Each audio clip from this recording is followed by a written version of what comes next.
Inuyasha Town? How all our friends came to see us off before we left?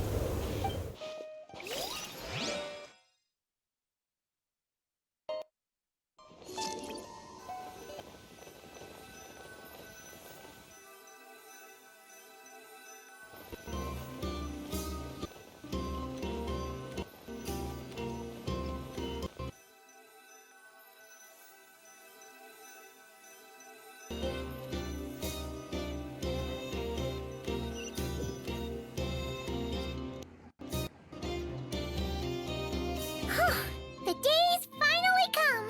We're off to meet the Tsaritsa of Snezhnaya! What is she planning? And why does she need the gnoses? Soon, we'll have our answers! Guess this'll be the end of your journey that your sister mentioned. What is she expecting you to find there? Snezhnaya still feels like a long way away. Hopefully, there'll be plenty of time to relax, eat some good food, and have fun before we arrive.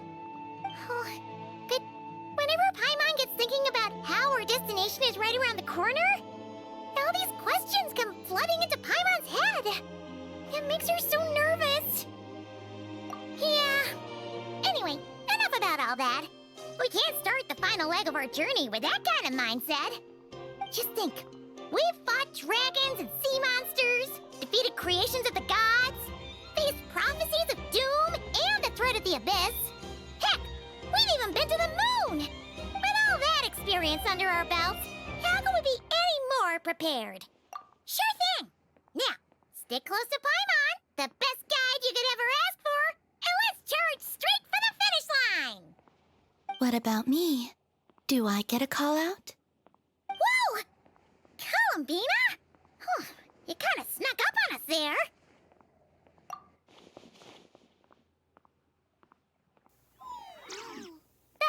Don't look at Paimon! Paimon didn't sell you out this time.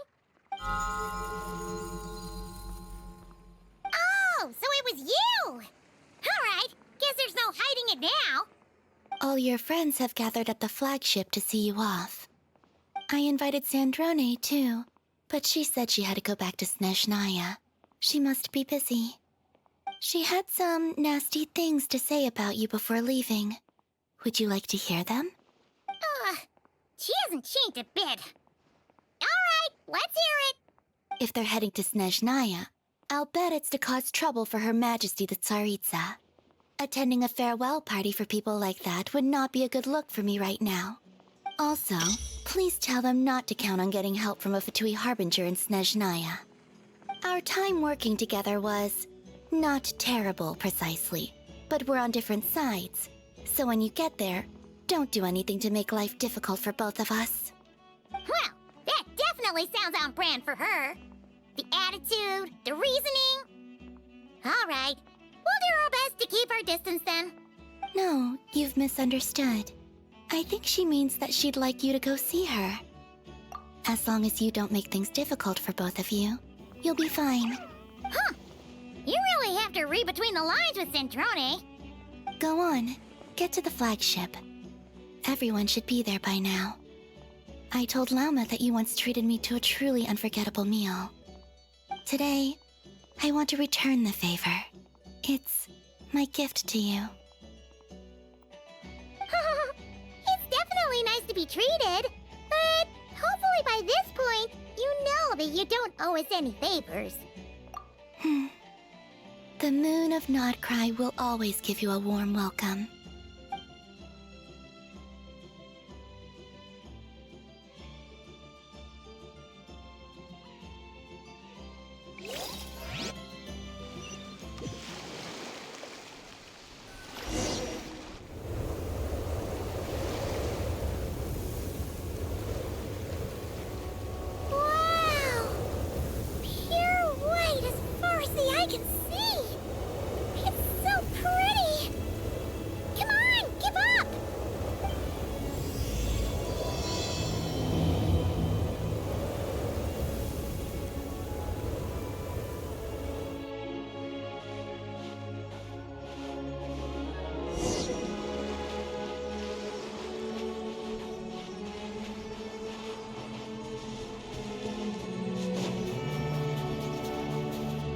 Look! They look similar to the ones in Notcry. You know, just minus the effects of Kawaki. That's a sure sign that we're officially in Snezhnaya now.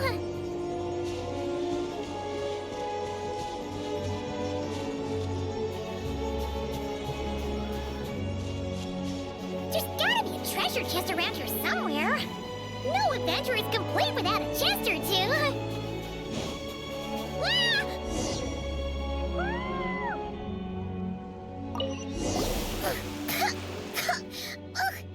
Paimon got a mouthful of snow! Ooh, it's so cold. Paimon's gonna snuggle up to you for a bit to get warm.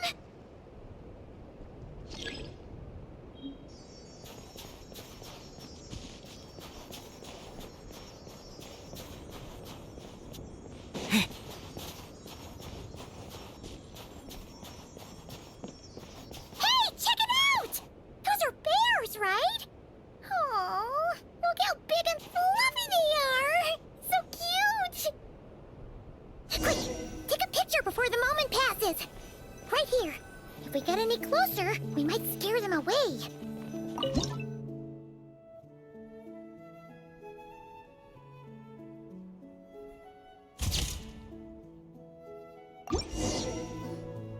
Let's see how your camera skills are these days. Oh, wait a sec. Paimon sees something! Come on, quick! It looks like a train carriage!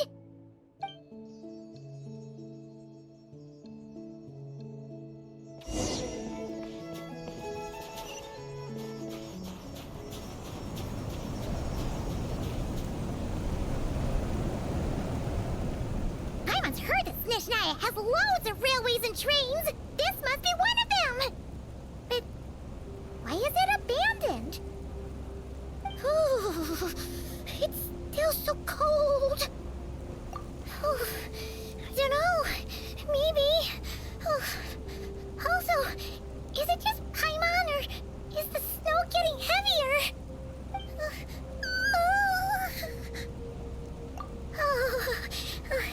Thanks for offering, but this isn't just the weather. It's hard to describe, but Paimon feels so weird. She's never felt like this before. Everything feels heavy. Getting kinda dizzy, too. Oh, no need. Paimon's just feeling a little low on energy. That's all. It's nothing serious. Not worth ruining our travel plans over. Yep, sure thing. Snezhnaya, here we come!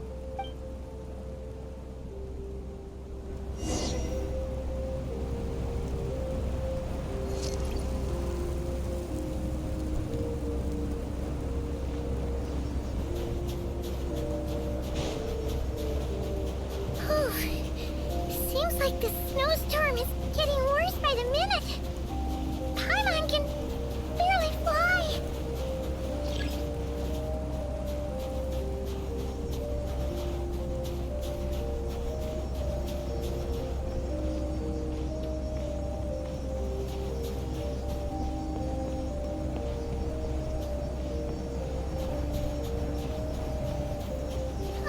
Oh, look! There's a cabin over there. Phew. Let's get out of this storm.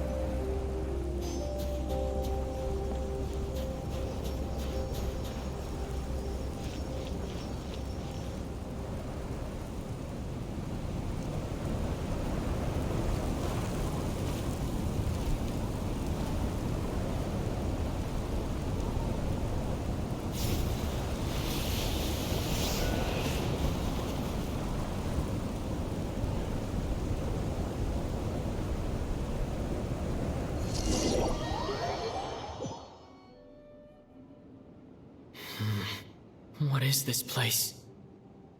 Where's Paimon? I need to find her fast.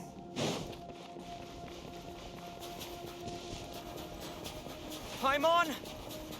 Paimon!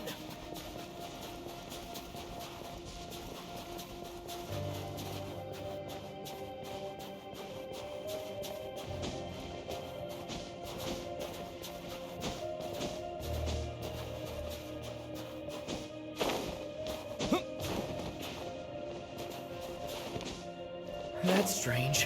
Where could she be? I guess I'll try further ahead. Hang in there, Paimon.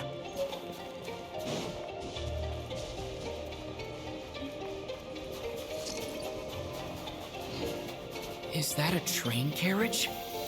Maybe I can get up from the inside.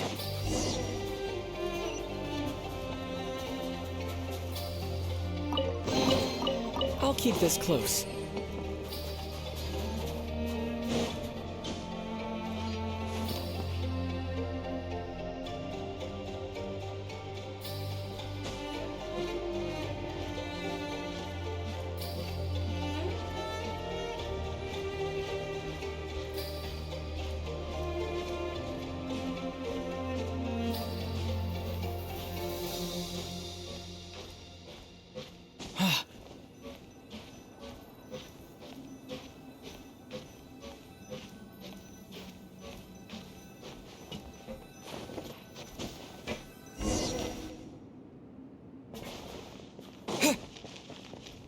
It says here, Kresnik's torch, civilian model.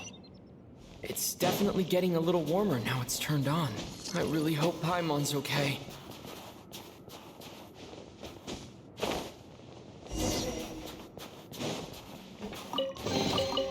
I'll keep this close. What was that strange sound? I can't tell if... Paimon? Paimon, is that you?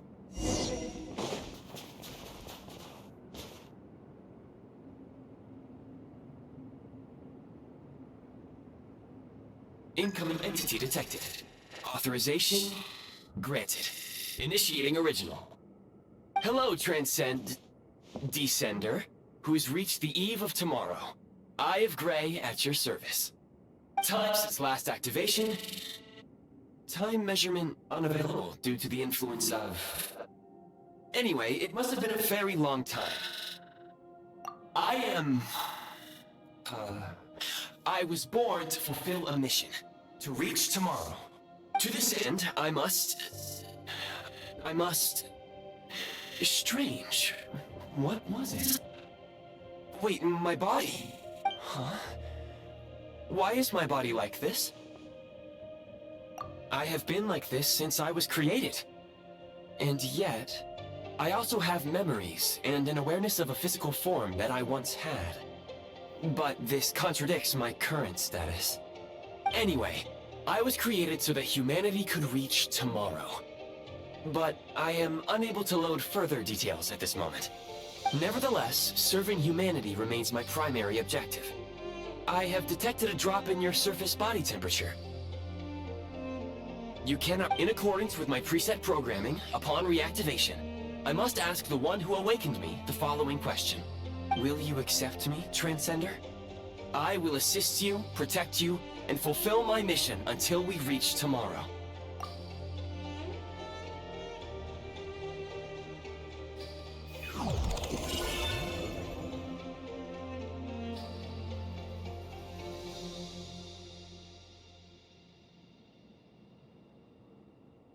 You have made a very wise decision. Now, I detected that you called out a name earlier. Presumably that of your missing companion? The name was Paimon. After helping you get out of here, I will search for a match in the nearby area and pinpoint their location. Merely the tip of the iceberg. Now that we have reached an accord, you will be my new user. May I ask your name? Very well. I will remember this name until the mission is complete. I need to recover my body, retrieve the power to unlock tomorrow, and help the suffering masses to reach the far shores where the empty Ark floats. I can sense my power scattered across this ice-covered land. I even have a vague sense of where it might be found. But right now, that is not essential. The key right now is you. You must survive and reunite with your companion.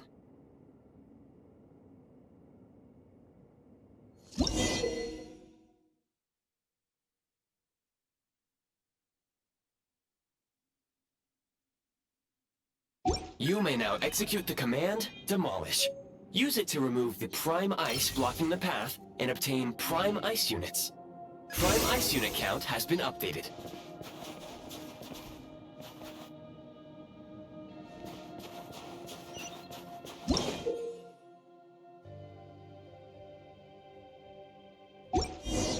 You may now execute the command, build.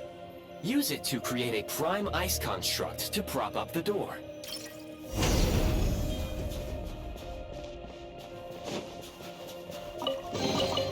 A reward on the road.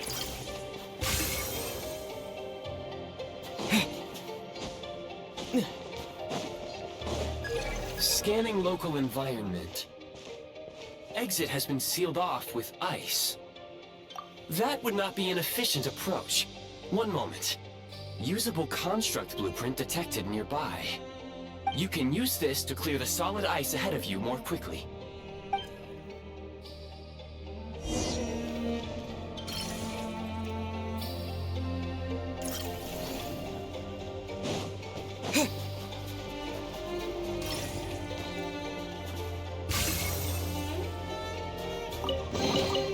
I'll keep this close.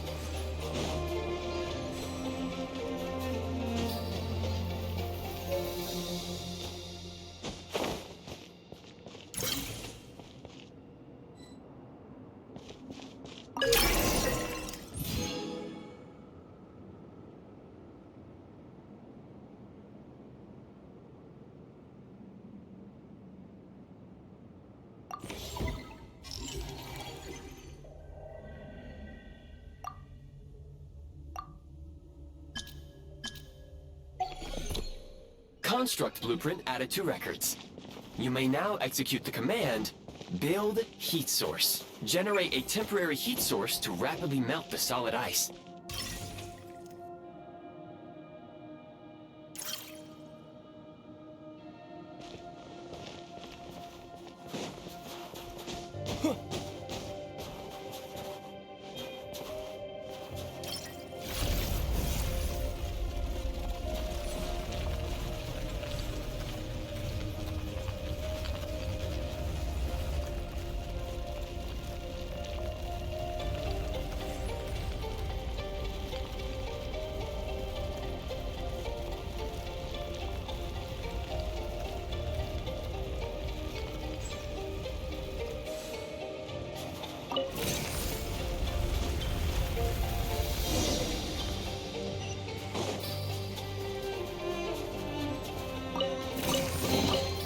Is this an answer from this world? My scan indicates the path is straight ahead. I recommend we proceed.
Kresnik Crystal located.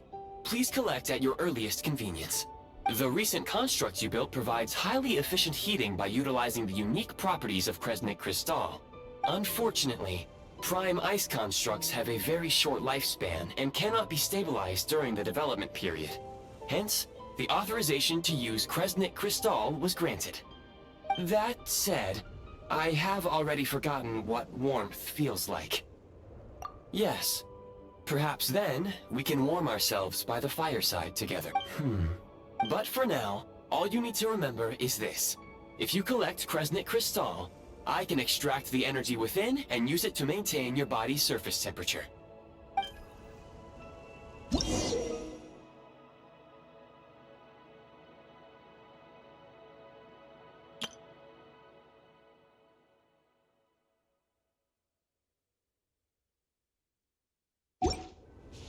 low power. Please use Kresnik Crystal to replenish energy reserves. Signs of physiological activity detected in the distance.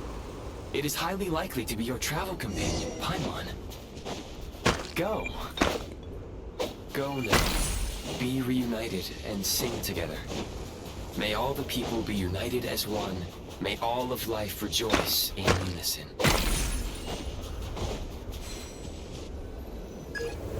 Approaching the target location. Scanning for signs of life.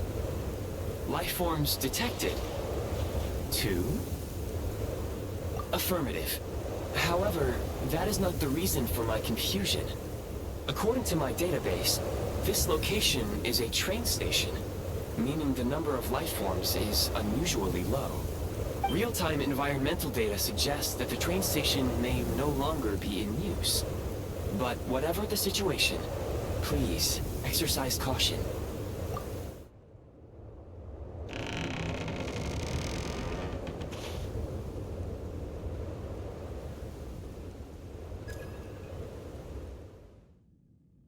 Paimon!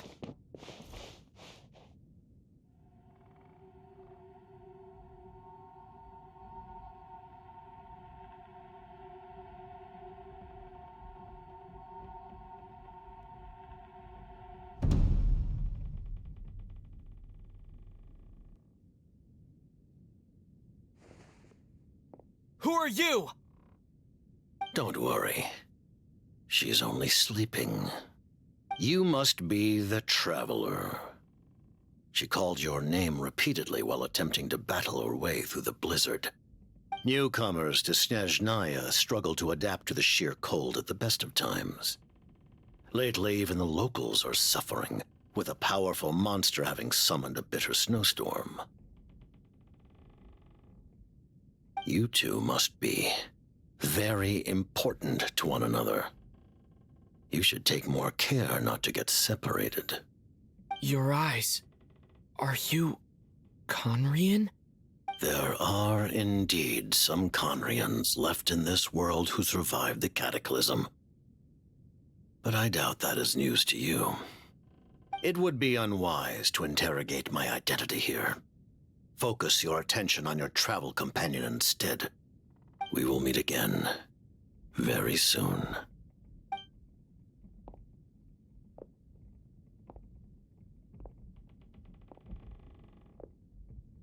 The unidentified subject has now left the area. He appears to be an individual of great significance, but my search has yielded no relevant data. I will try searching the database again. Against the odds, your companion is safe and sound. The other person even left a blanket for her.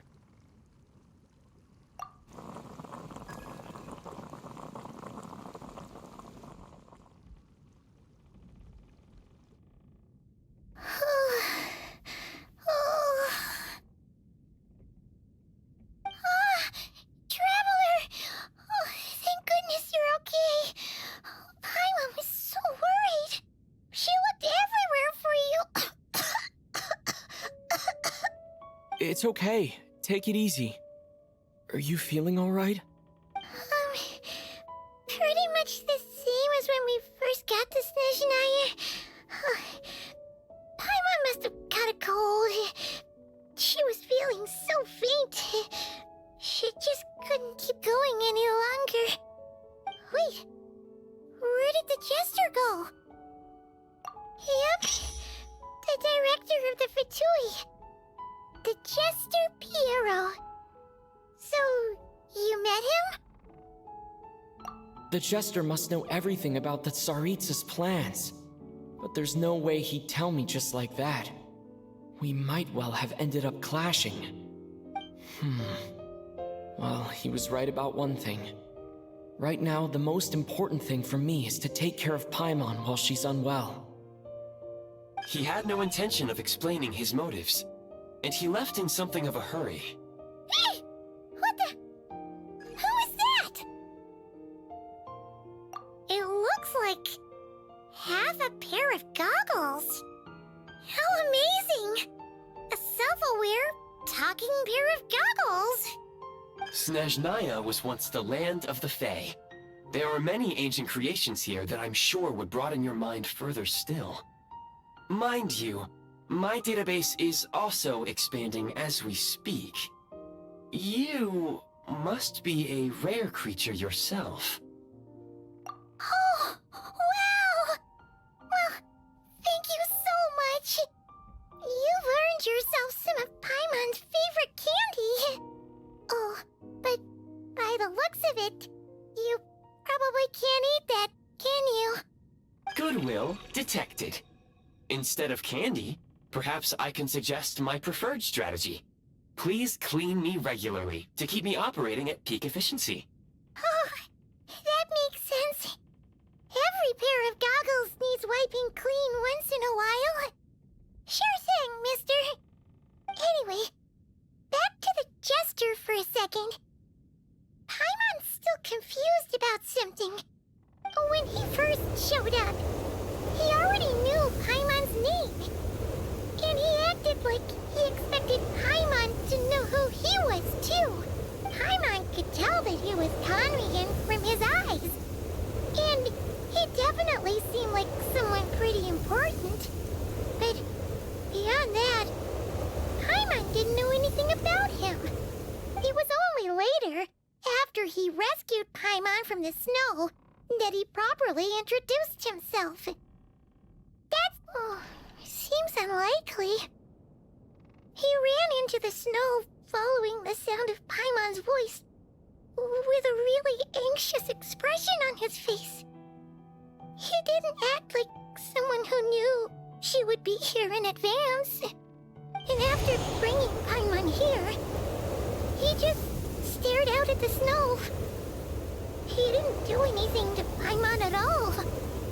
In fact, he barely said anything. Wouldn't even answer any of Paimon's questions either. Paimon didn't feel unsafe around him, and he didn't seem to have any ulterior motives. For all we know, he might have just ignored Paimon's questions so she'd give up and go to sleep. Please allow me to interrupt. Fatui and director are unfamiliar terms. May I ask for clarification? Wait, you've seriously never heard of the Fatui? Oh, they're like the Tsaritsa's inner circle. Really powerful people. And the director is their boss. Understood. Since they hold elite positions and serve their god directly, it stands to reason that they would conduct themselves with due decorum. I am inclined to agree with your assessment, Miss Paimon. I did not detect any ill will from the gentleman in question.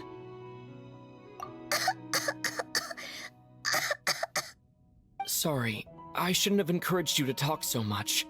Paimon, new plan. Let's get out of Snezhnaya for now. We can come back after the weather clears up and you're all better. The jester mentioned that this snowstorm, being the work of a monster, is worse than most. Even if we made it to Snezhnegrad, we'd still have to wait out the storm before we could do any exploring. Oh, well, it's really nice of you to look out for Paimon, but she doesn't want to hold you back. We were really psyched up for this journey when we first set off. Just think of all the burning questions we have. If we turn back now, who knows how long it'll take before we finally get answers. Further information is required regarding the monster situation. But objectively speaking, there is another, more pressing issue at hand. At this point, we have traveled a significant distance into the blizzard. Were we to turn back now, the road would be extremely treacherous, especially since we would need to travel on foot. If, however, we continue onward, there may be a better solution. Do you remember what I said as we neared this location? I told you that this is a train station. While it has evidently fallen into disuse for unknown reasons, the tracks remain intact. We can break through the blizzard and forge ahead by driving a train. That is the Snezhnayan way. There is a small town up ahead, which would be the perfect place for Miss Paimon to rest and recover. Paimon thinks Goggles here makes a great point. Let's do that! Oh, come on! Don't worry! Think of all the traveling we've done so far. When has Paimon ever gotten sick before? Practically never. 'Cause she's in great shape. Sure. Affirmative. Should you ever need my assistance during your future adventures, please call for the Eye of Grey whenever you wish. Otherwise, I will remain silent to avoid causing any unnecessary distraction. Now, please follow me to the train tracks.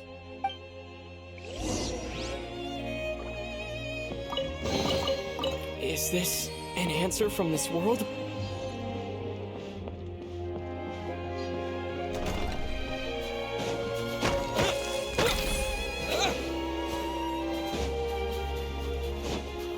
Please confirm when you are ready to depart.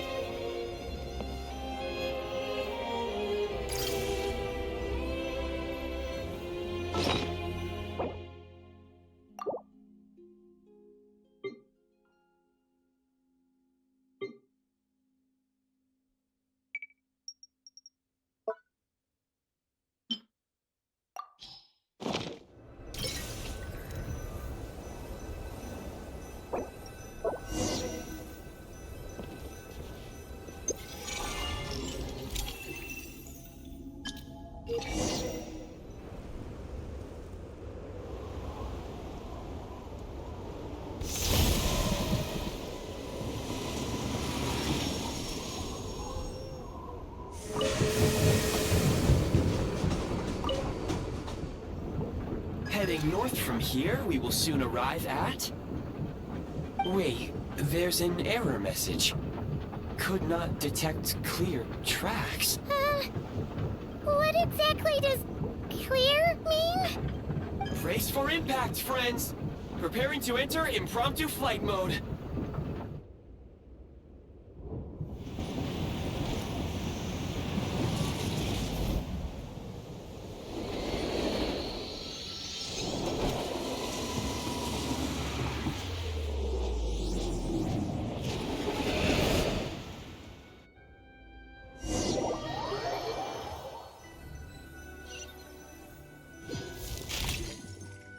How strange. Not only was the station's status different from my records, but even the railroads and the terrain itself have changed substantially. Yeah. Thanks to your quick reflexes. My sincere apologies for putting you in danger. I'm afraid I'm as confused by all this as you are. Agreed. This is likely a consequence of outdated railroad data. The discrepancies between the old data and present reality are far greater than I anticipated. Fortunately, our crash landing has at least brought us much closer to the town. According to the data, anyway. Your data had better be right this time. I can assure you, it certainly is. Please look this way, and you will see a Kresnik's torch. It seems our ill-fated train ride was a blessing in disguise. We have taken the shortest possible route. Rest assured that I will take user preferences into account next time I plan a route.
Excuse me, is there an inn nearby?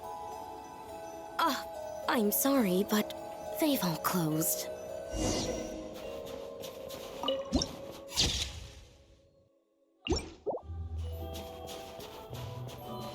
Sorry to interrupt. We're looking for a place to stay. I can't even afford to warm my own house, let alone run a business.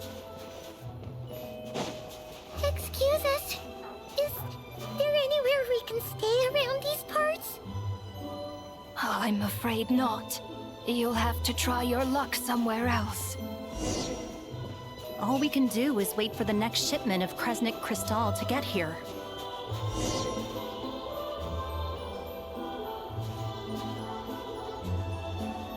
Hi there. Do you know if there are any inns still taking guests in this town?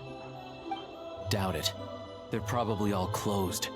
No one has enough Kresnik Crystal to heat their own homes, let alone a business. Oh, what a bummer. I clocked you a while back. You adventurers or something? We don't get many tourists in inland Snezhnaya these days. Why is that? Because of the snowstorm? In part. But the bigger reason's Project Stuja. Since it's Her Majesty's will, we have to put up with it whether we like it or not. Oh, sorry. I assumed it was common knowledge by now. Basically, the Tsaritsa is planning something big. Something that requires an enormous amount of energy. Even if they used all the surplus Kresnik Crystal in Snezhnaya, it still wouldn't be enough to meet demand. So, the Vetja passed a resolution requiring all factories and households to reduce their energy consumption. The policy has thus been charmingly named Project Stuja, meaning bitter cold. Bitter cold? So, like, it's gonna be a cold winter, folks? You're all gonna have to find a way to get through it? That kind of idea? Pretty much. When you're broke, you scrimp and save. When it's cold, you huddle together for warmth. There's always a way to stretch things out to make ends meet. Trouble is, if you stretch someone out like an elastic band for too long, who knows if they can ever bounce back. You know what? Come with me and see for yourself.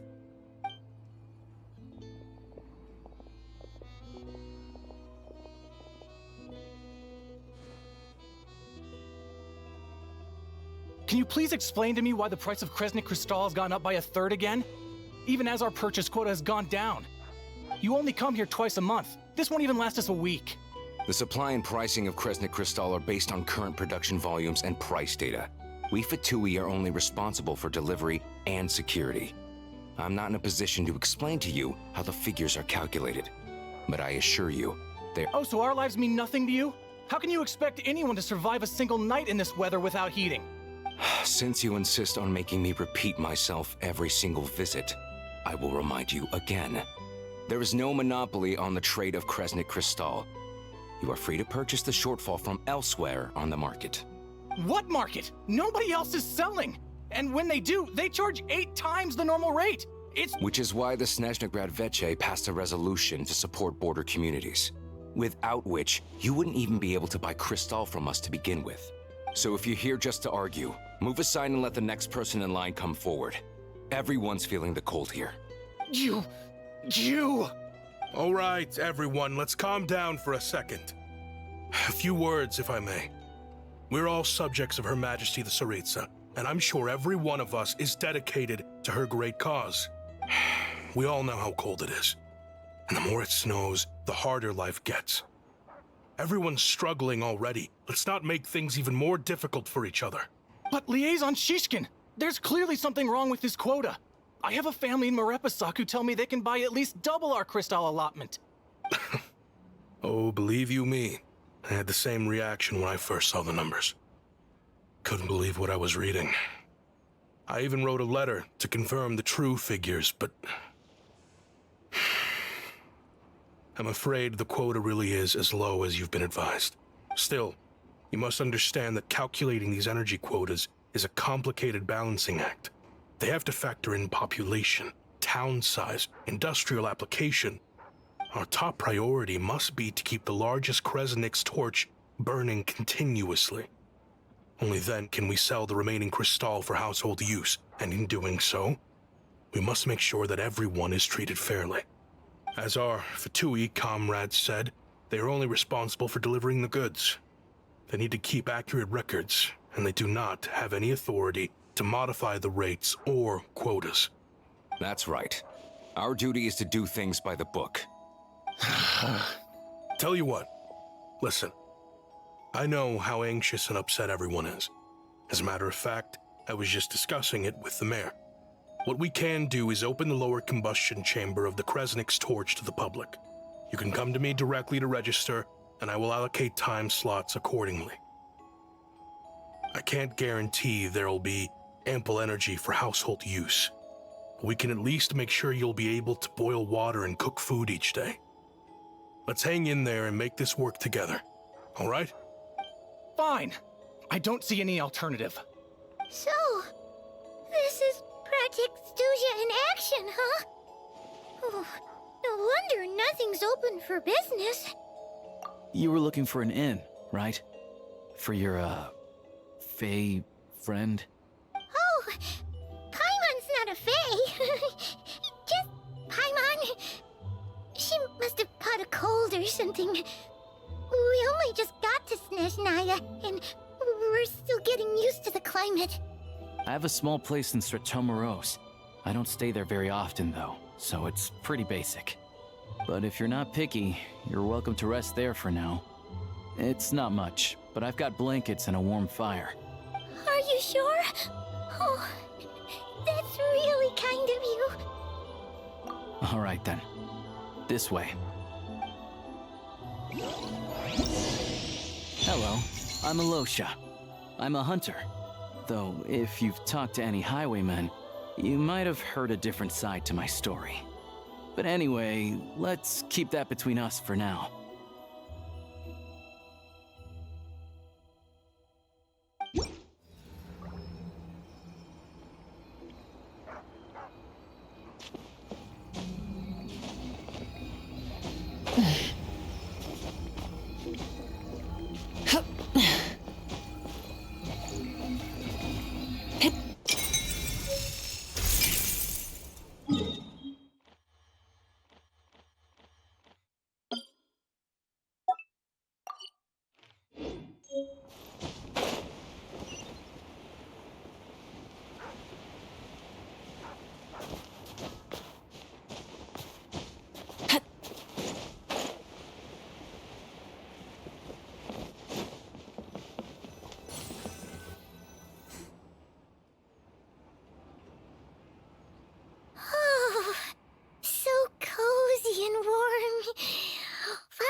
Getting nice and toasty.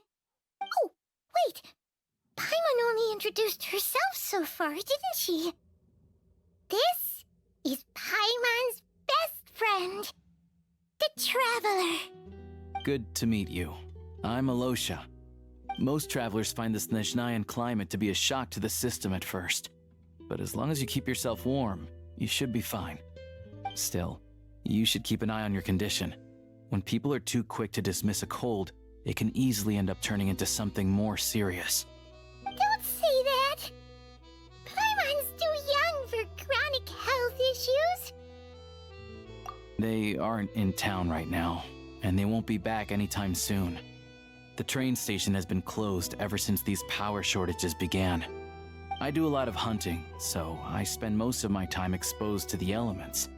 But even the animals wouldn't survive long in a storm like this, let alone a hunter. Nothing to do but sit tight in town until the weather improves. I get that you're in a hurry, but even if the station were open, that doesn't mean there'd be any trains. We could end up stuck here for a long time, I'm afraid. What? Your own train? Wait, hold on. That train? The one that suddenly fell out of the sky and crash-landed on the ice? Oh, we got lucky and found it in a cave. Oh, then our luck ran out and we had a little accident. Pretty crazy for a random find in the mountains. Well, as long as your train's good to roll, you might get to Snezhnagrad after all. I've been doing some digging recently. Turns out, The real reason for the current energy crisis in Stratomeros is that some of the supply is being seized for a private stockpile. But to expose what's going on, I need to catch them in the act. So, I'm heading off to catch a rabbit. Huh? Wait, a rabbit stole the crystal? It's a figure of speech. Real rabbits couldn't pull this off. They'd prefer carrots to Kresnik Crystal anyway. Shishkin, Mr. Positive Attitude, let's all get along now, shall we? Him? Really? Huh? You're coming with? Huh. Oh, okay then. Just give Paimon. All right. Guess there's no point pushing myself. Paimon will stay here and hold the fort then. Be careful, you two. Oh yeah, there's one more introduction to do. Tagarin, get in here. Oh, a doggy. Oh, angry doggy. Oh, Tagarin doesn't like being petted then. He likes to think he's above that kind of thing. He's my hunting partner, so he'll be joining us when we head out. Carrots aside, we'll need to stay completely undetected. We can't risk spooking our rabbit, or there's no telling which burrow he'll scurry back into. First, we need to find a way into the train station and see if we can find any real freight data. Shishkin's figures can't be trusted. Then, we get Tugarin to catch a scent and find out which way the crystal went. What are you eating? Oh, check it out. When you're all out of carrots, try jerky. Good doggy. Good doggy. A fellow dog lover, huh? Yup. And rabbit lover. Carrots are great too, you know. Good to know. Eat up, Tugarin. We got a lot of work to do.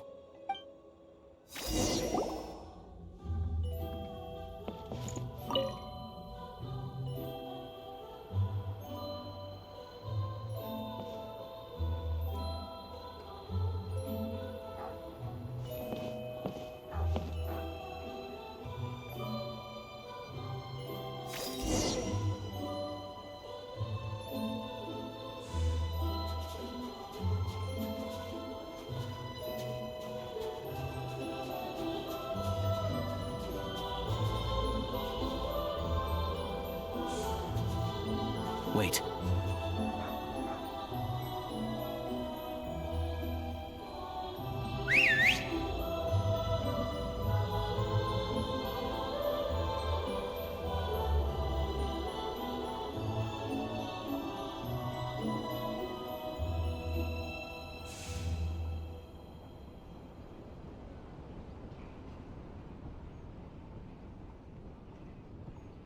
Nice work, Tugarin.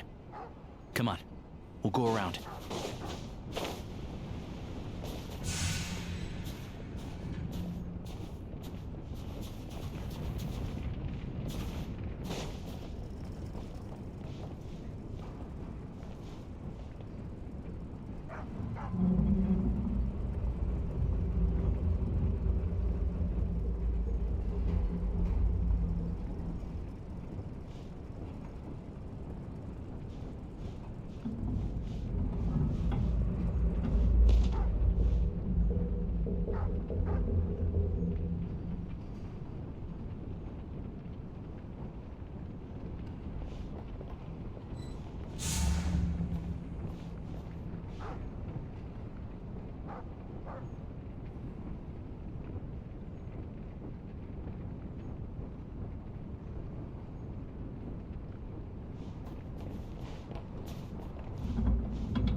This way.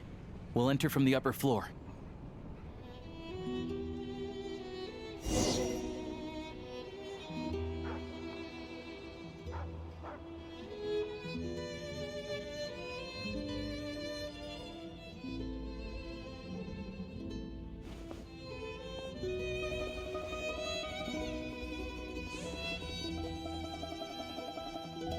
There we go.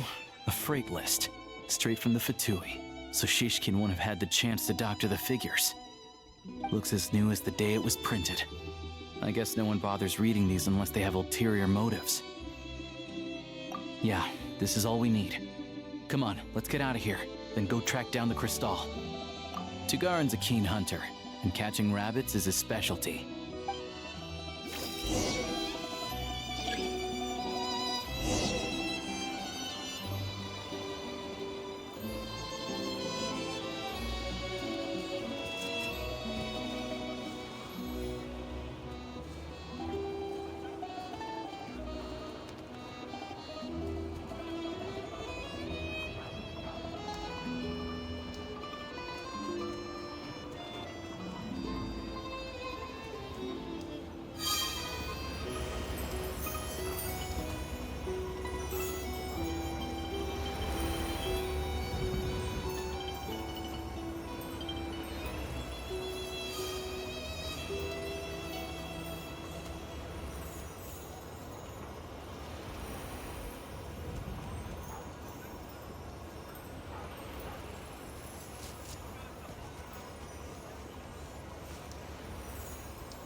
But if he picks up the scent of Crystal somewhere and there's no stove around, that's how we know something's up.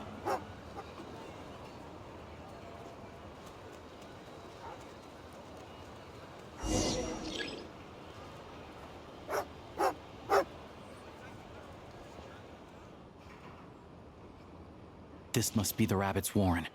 Good job, boy. Sure enough, there's a tunnel. You stay here and keep watch. I'm gonna take a look inside.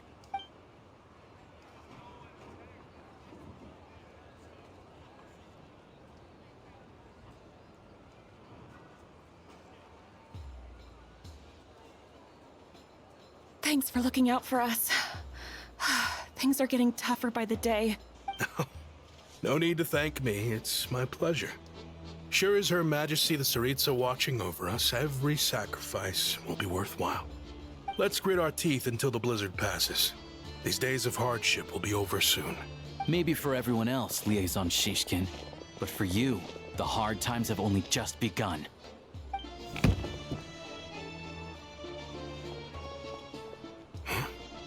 Who are you? What's the matter?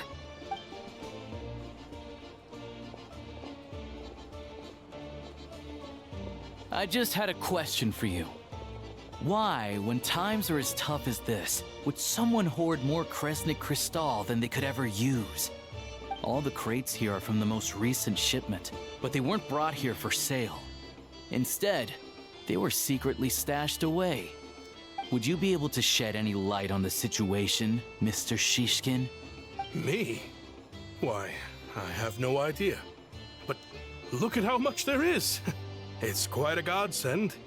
Now there will be plenty to go around. This godsend was found in a cellar adjacent to your residence following a tip from Mr. Alosha. And this is only a fraction of what we found down there. We're still taking a full inventory. The official figures will be finalized shortly.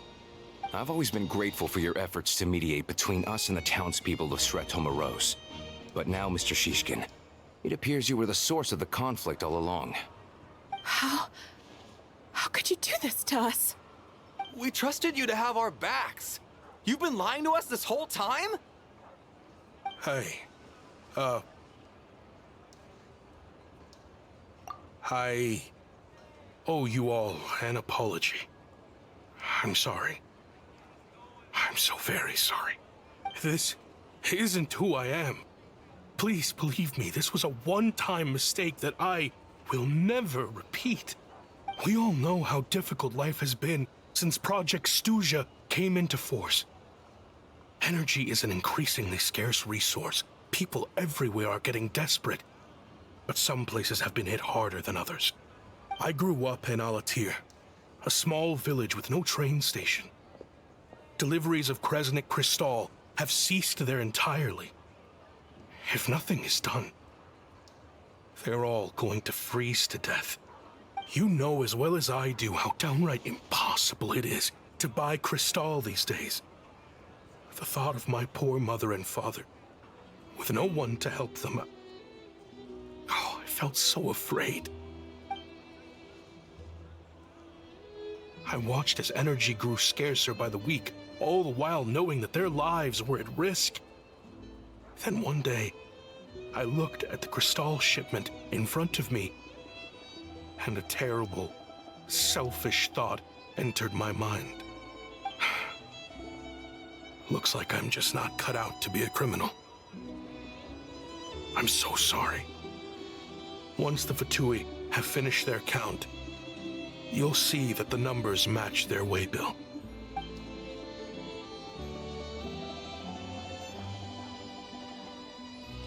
I have the official Snezhnayan quotas here. Anyone who has already purchased energy, please make your way over here to correct your transactions.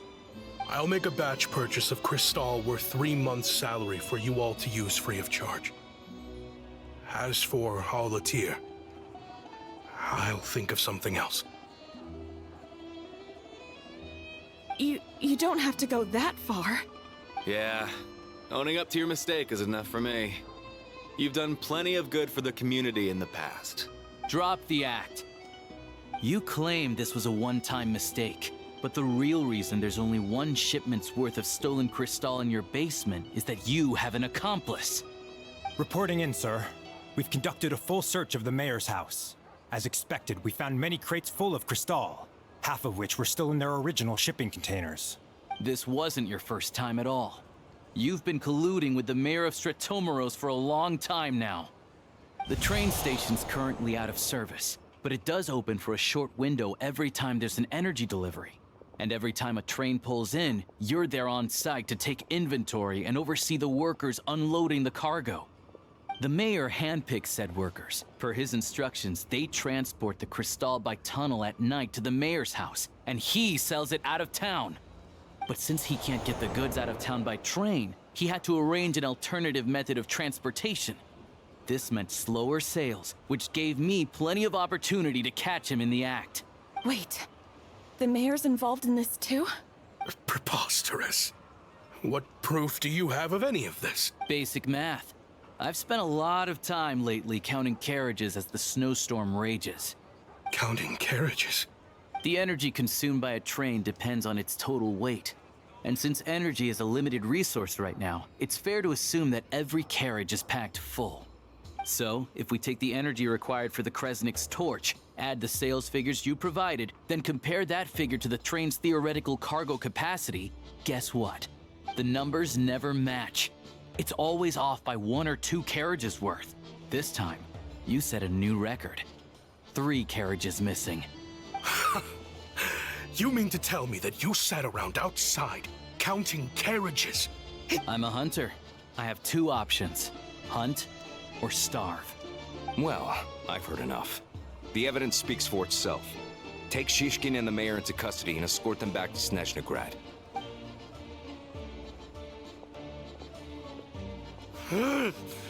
You cocky little brat! Ruining my business! Just you wait.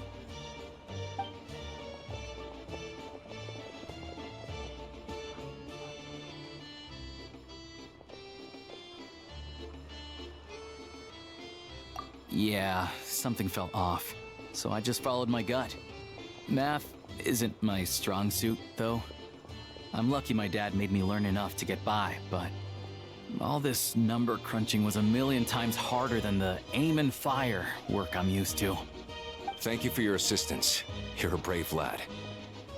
Shishkin was quite the cunning criminal, as I'm sure you can tell. He did all of this right under our noses, and we never suspected a thing.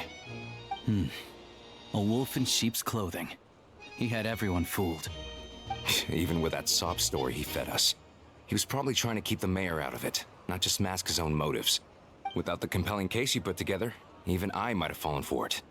Alosha, was it? Tell me, are you really a hunter? We can go find some wild animals if you want. I'll fire off a couple of shots, and you'll see whether I'm the real deal. I didn't mean to cast suspicion on your identity. It's just... well, I'm sure you've heard of the Rokot. Recently, they've been recruiting people with your kind of talent. They hide in plain sight under false identities, working against Project Stuja, sometimes directly opposing the Tsaritsa herself. They aren't a violent organization, and their goal is to improve the lives of the common folk. But still, as a member of the Fatui, I wouldn't be doing my job if I didn't keep tabs on them. First I've heard of this. I don't really keep up with what goes on in the city. All I know is, people who don't mind their own business in the city end up paranoid about everything. As for me, I just couldn't stand Shishkin. I'm from Alatir myself, and I can tell you, nobody's lived there in years. Why would an abandoned village need Crystal? Of course, no one really cares about the fate of that place. I'm guessing today is the first you've heard of it. I see. It does sound quite tragic. Really. Well, thanks again for your assistance, and your friend here too. I will report this incident to Snezhnegrad. The Fatui will take over energy distribution until new officials are appointed. We'll also ensure that the train station resumes normal service as soon as possible. Looks like it's my turn to brush up on math now. I never liked it as a kid either.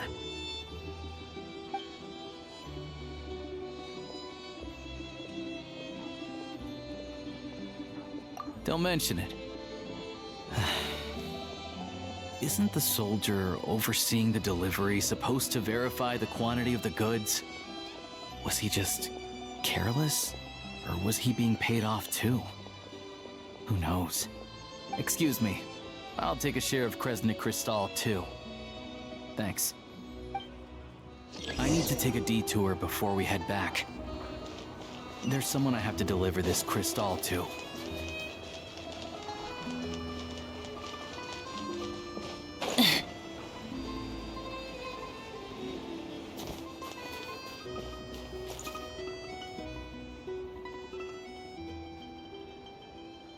Hang tight for a moment. This old lady, she doesn't really know who's who anymore.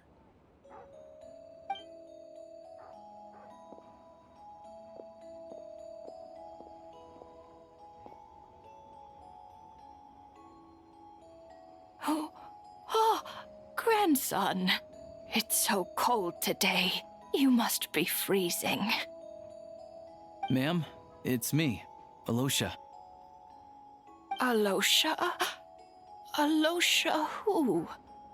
You know me. I came by earlier today. Cleaned the ashes out of your stove, gave you some warmer bedding, and washed your back.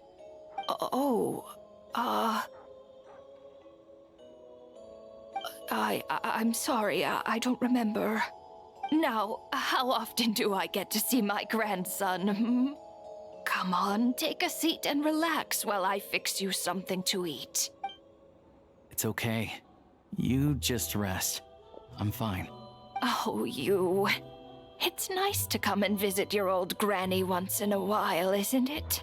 Sretomaros, a good town. All sorts of things to do and people to meet. And the local officials are good to us. Sit down, come on, take a seat. I still have some fruit left. Let me get it for you. Please, don't get up on my account. You need to rest. Where's the fruit? Right under the basket by the door. Or maybe it was on the bedside cabinet.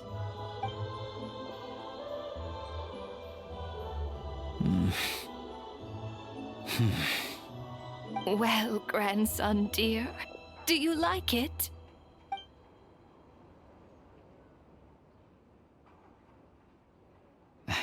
Very much, ma'am. It's delicious. Good, good. Wonderful. You don't need to save any more for me next time, all right? Fresh fruit is hard to come by at the moment. You should eat it as soon as you get it. Oh, I don't need it. I'm fine. But if you like it, come back for some more soon.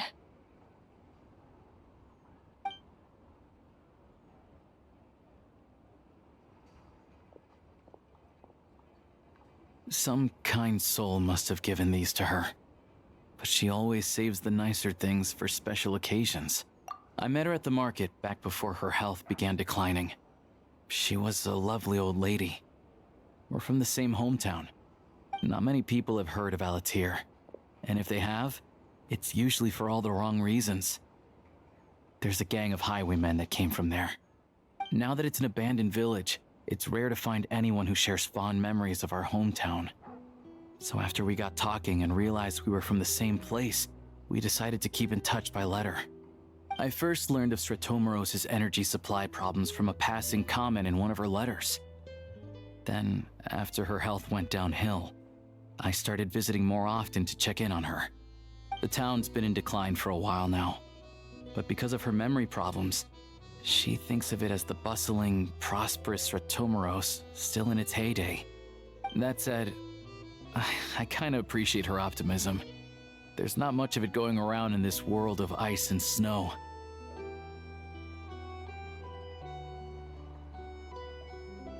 It's fine. Everyone grows old. In Snezhnaya, some people believe that in your final moments, you'll sense a familiar presence by your side. You turn to look at them, but their face is blurry. So you focus hard, trying to make out who it is. And when you finally see their face, the Grim Reaper reaches out and takes your life. She still calls me grandson, though. So at least I'm not a blurry face in her world just yet. Come on, let's get back and see how Paimon's doing.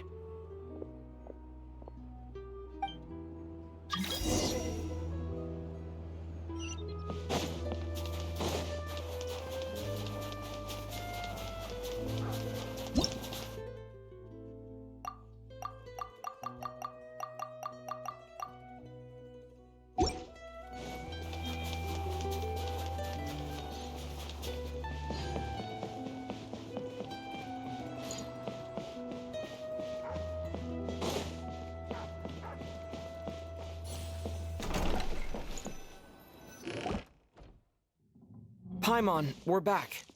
Are you feeling any better? Yep. Paimon's not cold anymore. But she's still a little dizzy. Flying probably isn't a good idea right now. Paimon might lose her balance. But Paimon's sure she'll be fine. It's probably just from getting hit on the head by that pile of snow when we first arrived in Snezhnaya. Her complexion's looking much better. Let's keep an eye on her. Sure. But enough about that. How did everything go on your end? Are you all set? Did you have any trouble? I'll explain. It's a bit of a long story.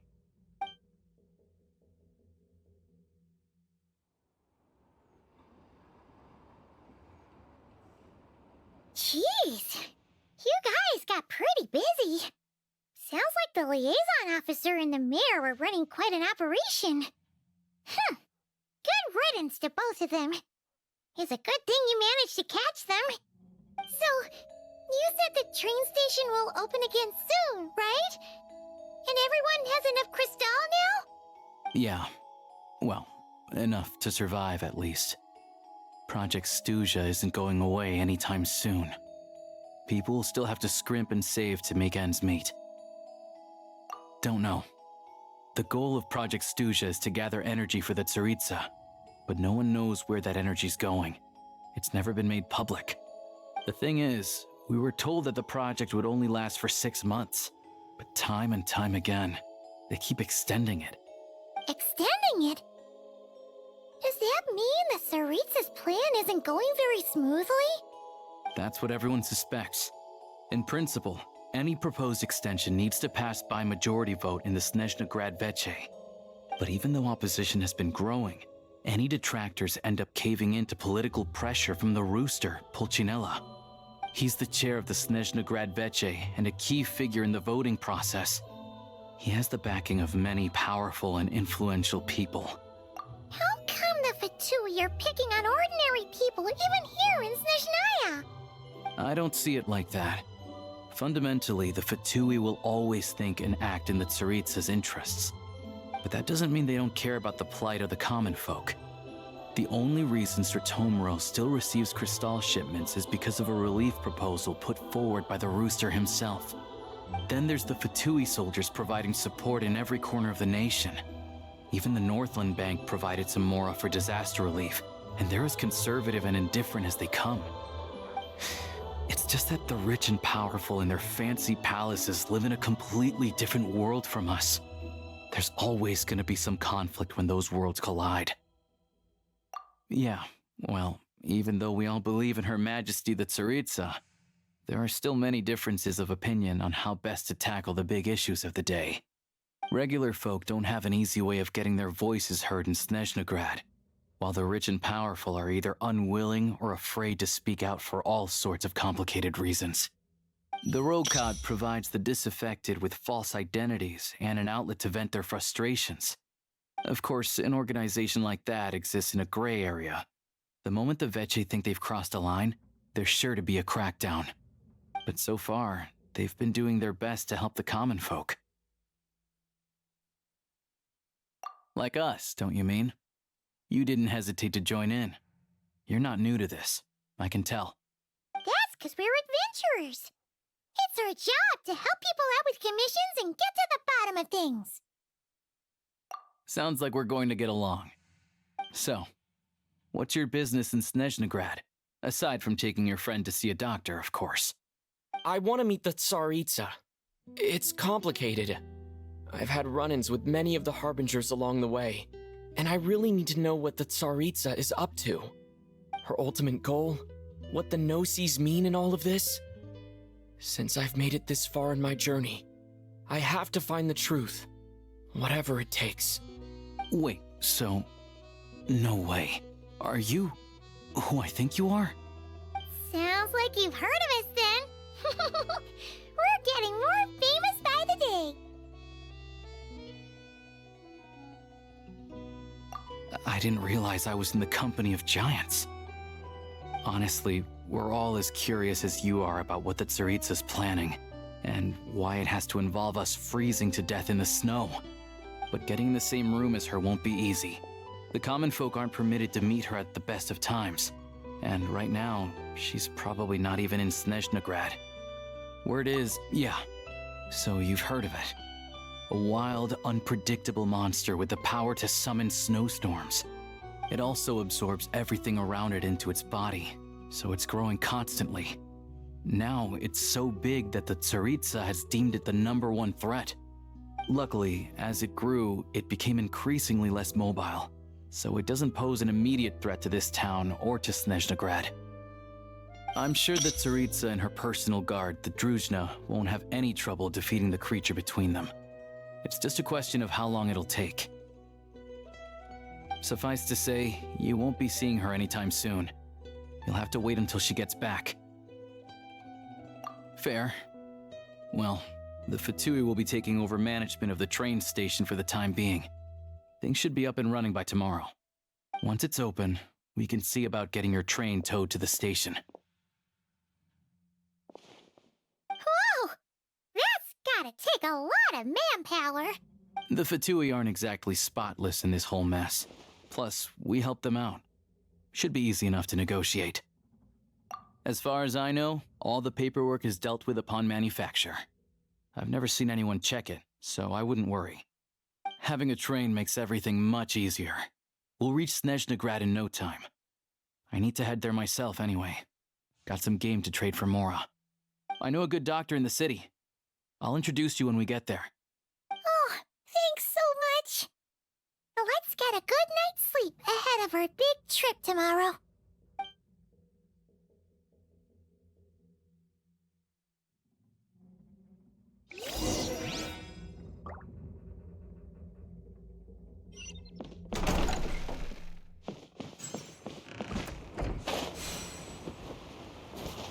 Hip.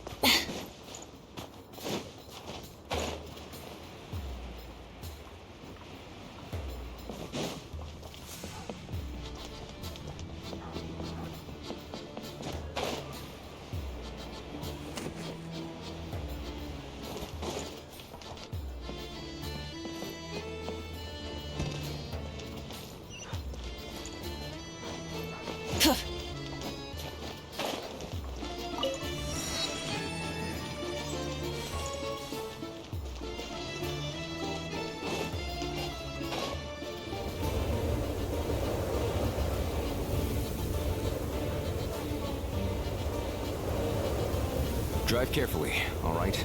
You don't want to end up in this situation again. Also, I don't think I've seen a train like this before. Is it an...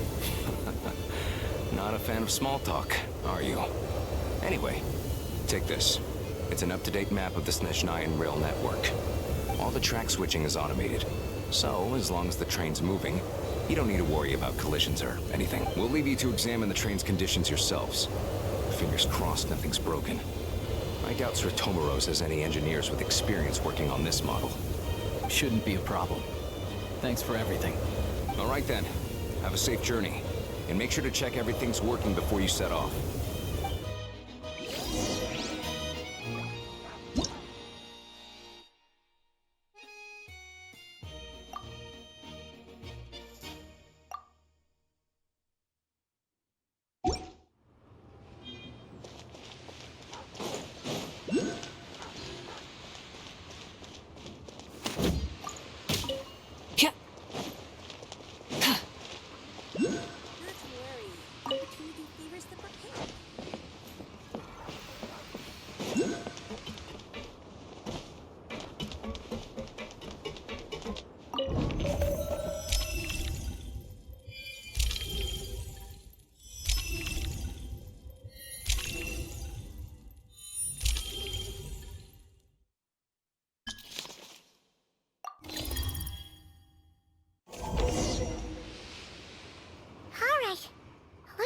Destination settings have been applied.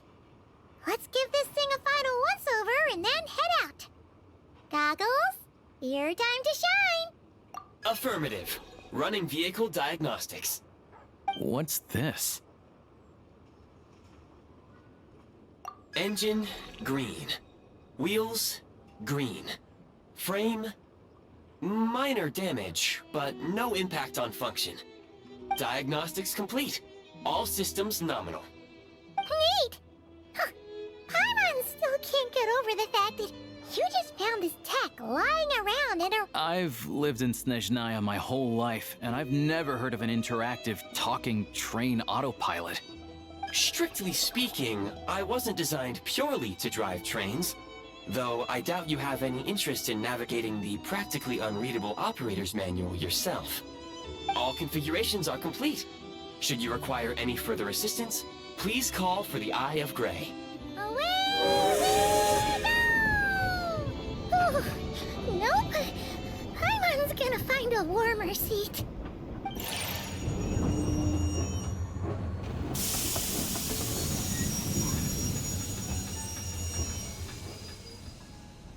Huh? What's going on?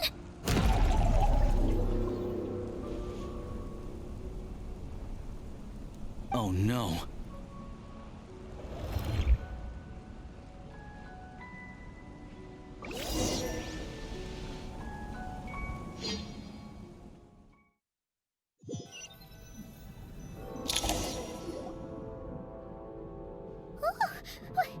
What is this place? Traveler, are you okay?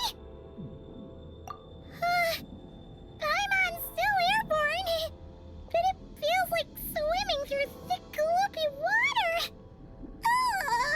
It's horrible. Just our luck. Of all the things that could have gone wrong. Halosha, you're Snezhnayan, right? Any idea what the heck this place is? It's called the Shadow Realm. A place where no wind blows, no light shines, and no elemental energy flows. Even time itself doesn't exist here. It's a world where everything seems to come to a standstill. I've only seen it a few times before, and this is my first time inside. It's a dangerous place. Most people who get sucked into the Shadow Realm are never seen again. And the few who do make it back, they're never quite the same. Huh?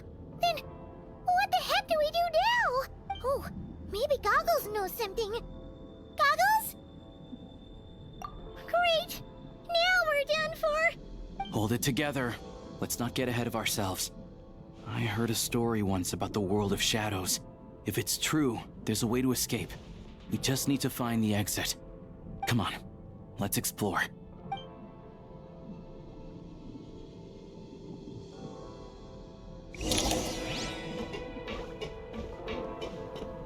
Look at these patooey! Their shadows have been devoured. They're no longer amongst the living.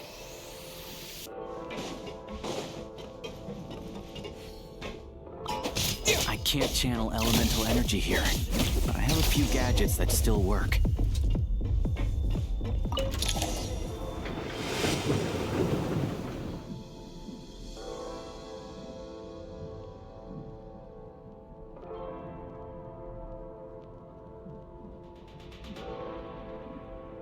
Wait! What's that blue thing? Is that...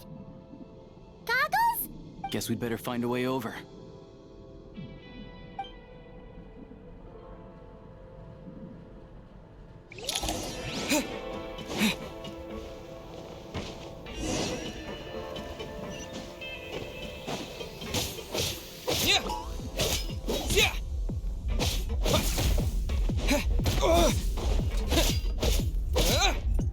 You've got nerve. I fell.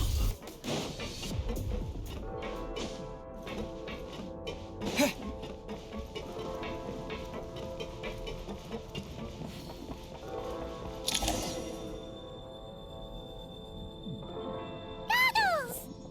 Hello. I am glad to see the three of you safe and sound. For now, at least. But things aren't looking too good. Correct. We are now inside what is known as the Shadow Realm, the darkest space in the shell, where even the Most High is loath to cast its gaze. Time and space hold no meaning here. It intersects with the world of the Light Realm only rarely, like an air bubble that rises to the water's surface. We must leave this place before it sinks back down into the depths once more. Sounds like you have a plan. Yes. In fact, the very purpose of my creation was likely to... from the Shadow Realm. It appears that key data is currently inaccessible. But now is not the time to resolve that problem. I have marked the exit to the Shadow Realm for your convenience. In addition, I have prepared some equipment to aid you as you traverse the Shadow Realm, Traveler. It may well be one of my core functions. Scan complete. Construction in progress. Activation code? We once peered into the past from the ruins of the shadows. This is what remains of the Golden City, Hyperborea.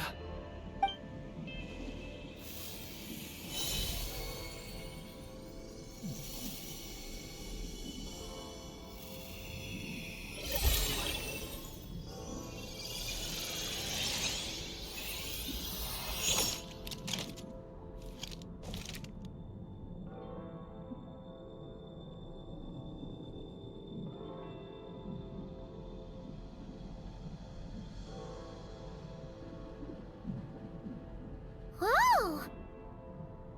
Now go. Arm yourselves with weapons of the spirit. Bring down the walls of the stronghold, and extinguish the flaming arrows of the wicked. Is this a gun? In the Shadow Realm, where humans cannot channel the elements, there once was one who, after much research and many attempts, found this to be the most effective means of attack. Let's go. We don't have much time.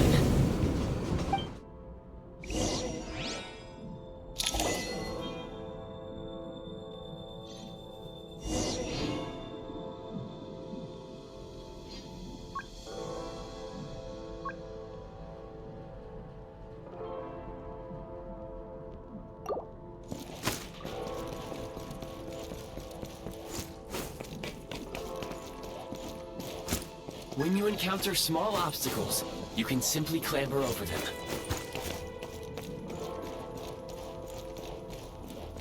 You can slide to navigate through low, narrow tunnels. Obstruction ahead. You may be able to use the explosives nearby. Since elemental energy is unavailable in the Shadow Realm, ammunition is an important resource. You can replenish for long-range targets. Try use many hostile units approaching. I suggest a new strategy. Take cover and pick them off one by one.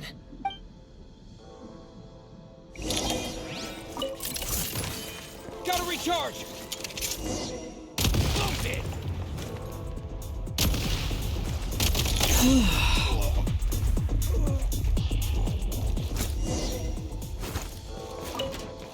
More enemies detected. Try attacking with the newly unlocked Assault function.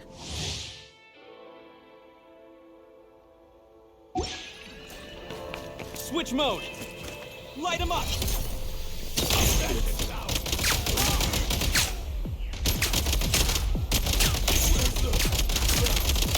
Reload!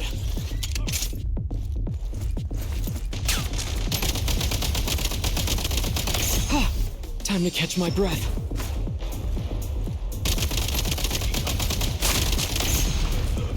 Gotta recharge!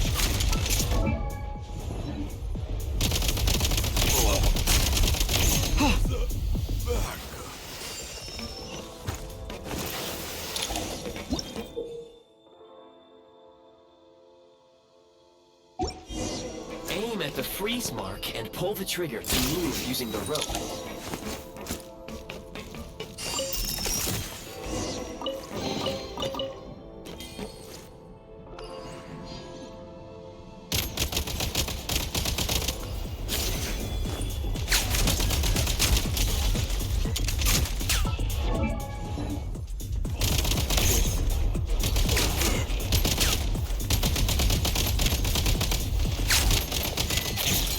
Recharge!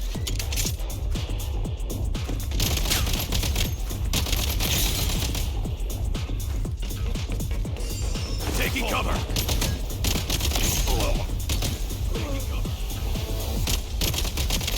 Not good. Some supply points can restore a small amount of stamina. Press on.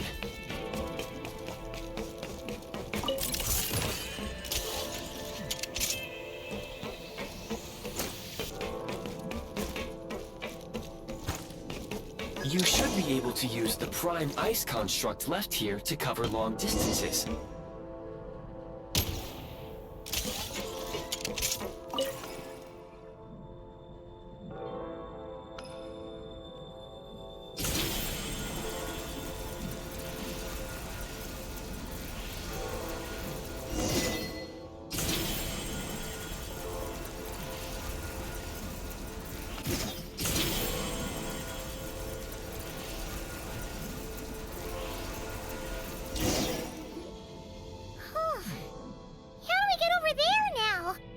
I recommend using this grappling gun.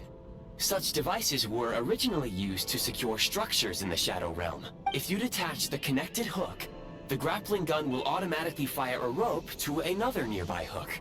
Okay? So, we just remove this hook, right?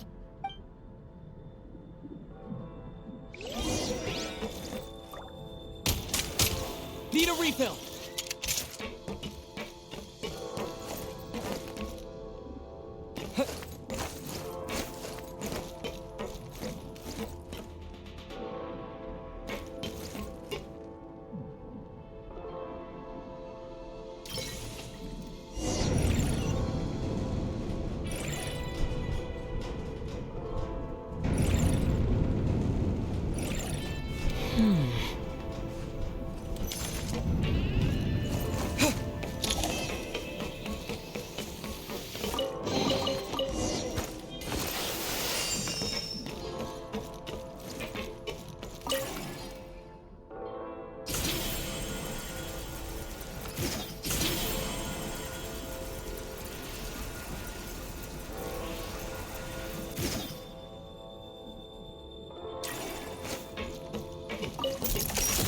Time to catch my breath.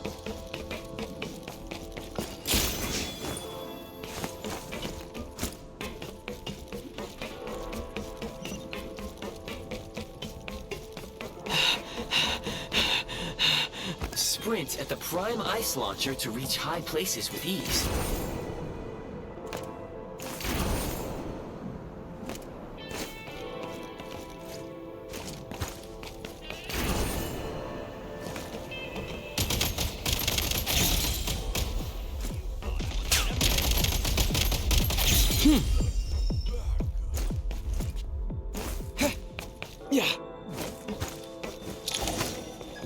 munitions detected. Frag crystal.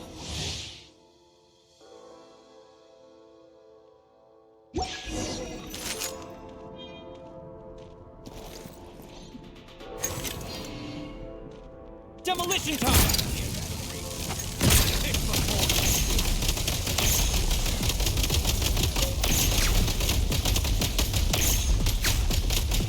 Need a refill!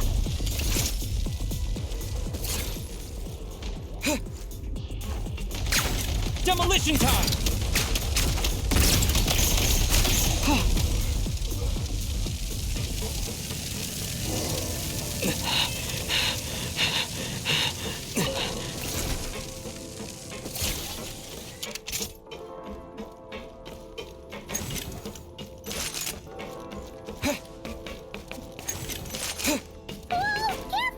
Shift your center of gravity and slide down.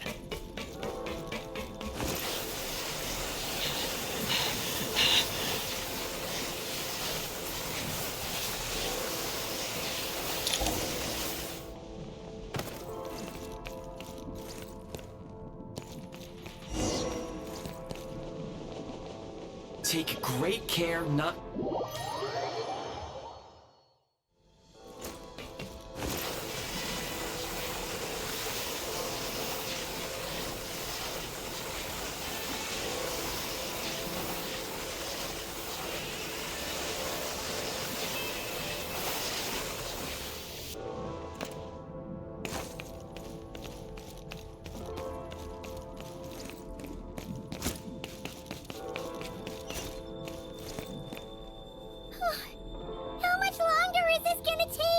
The exit is right ahead. We are very close now. However... It's like they're trying to keep us trapped here.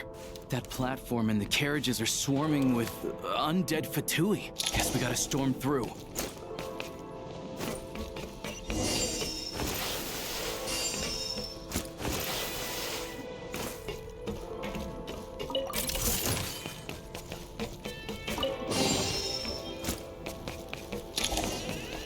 Nice.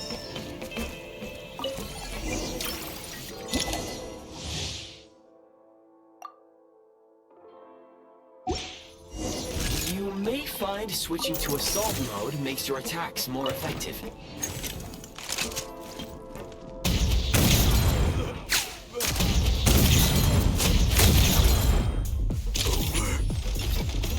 Time to catch my breath.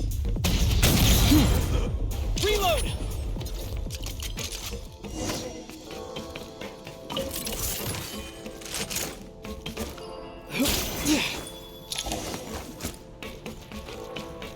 Back in business.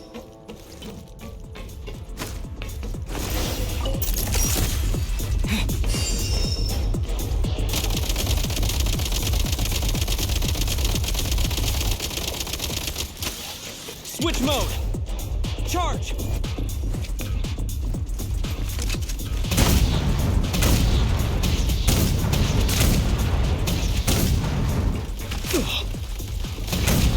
Need a refill!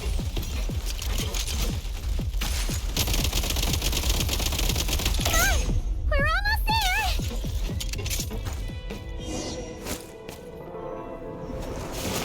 Huh?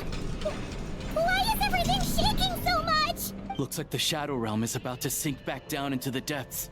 The exit is right here.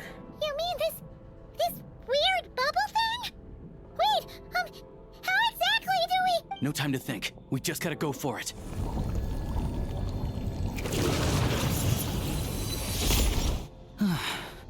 Looks like I was right.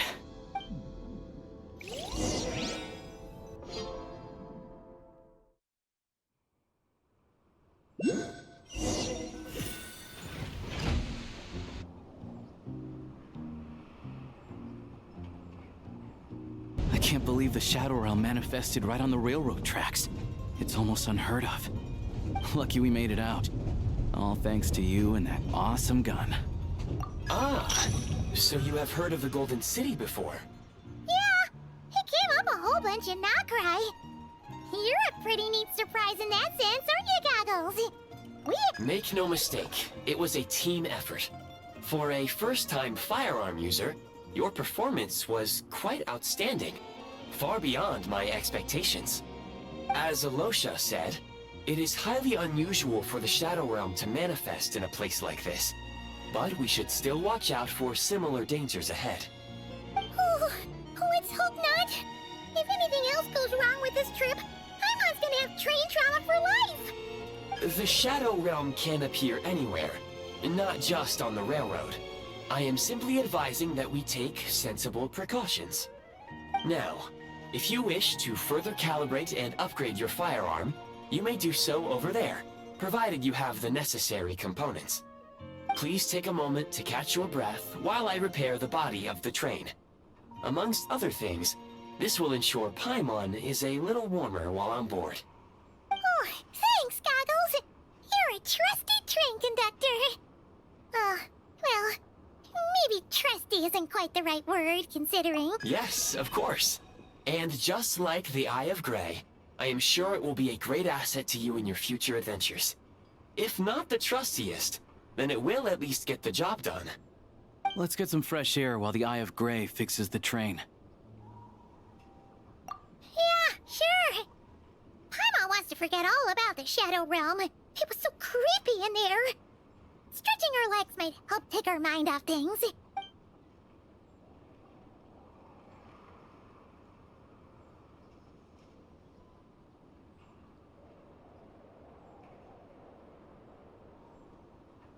It's so quiet here for a train station. Not a person in sight. Just abandoned houses.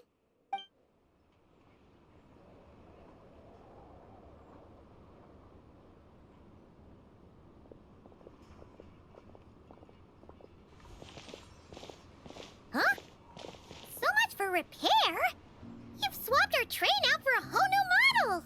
My plan was to restore the train to its original appearance per my records as quickly as possible. Now that the repairs are complete, the train offers optimized performance and a significantly improved trendiness level. Huh. Didn't know trendiness was a parameter. According to my calculations, parameterization is the most effective way for the Eye of Grey to understand trendiness. Hyperborea, huh?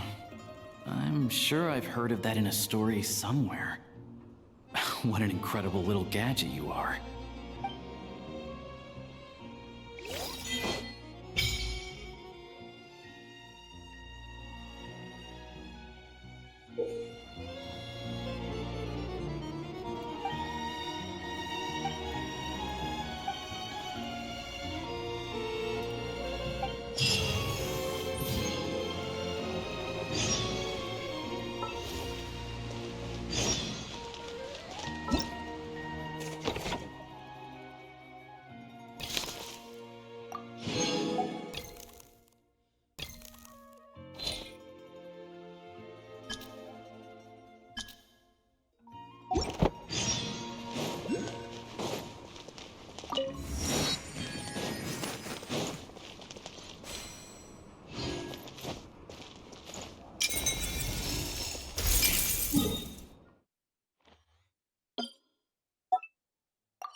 want to avoid looking down if you're afraid of heights. No, it's not that.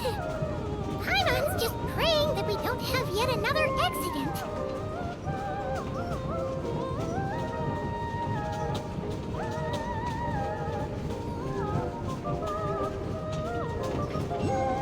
That mountain is breathtaking.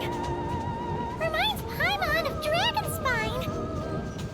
They say this mountain's the domain of a Snegovic lord. A lot of the Snegovic retreated there to live in seclusion, so it's a pretty mysterious place. You hear all kinds of stories. Even the residents of the nearby town of Svietlo-Lidovka steer clear of the summit, and they make a living off of harvesting prime ice.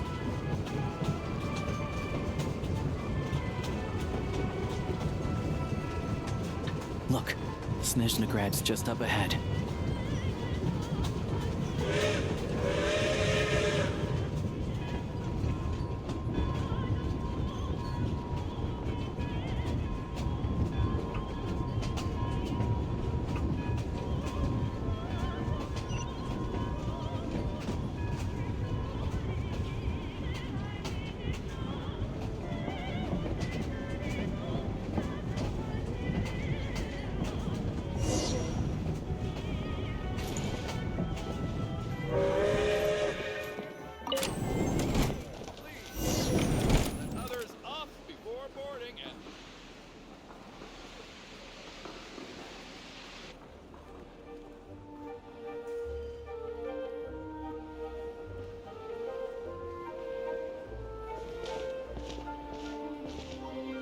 Here we are. Welcome to Snezhnograd train station, the biggest transport hub in the nation. Wow! It's so majestic! Just flying from one side to the other would probably leave Paimon out of breath! It's built for maximum efficiency, but yes, transferring trains here can be a little tiring. In the future, you can use this train station to travel anywhere you want in Snezhnaya. For now, though, come with me. Let's get Paimon checked out. This way. There's a lift car that goes straight to Sapoliarny.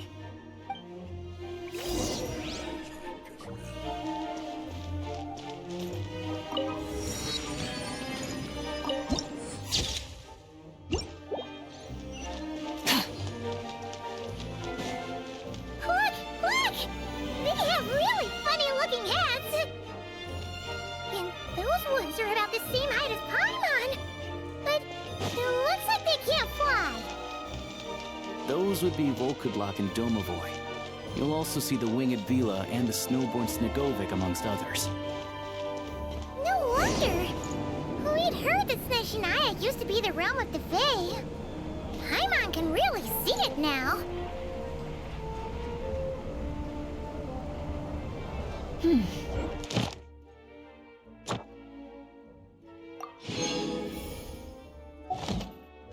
To the left is the market of Zolny.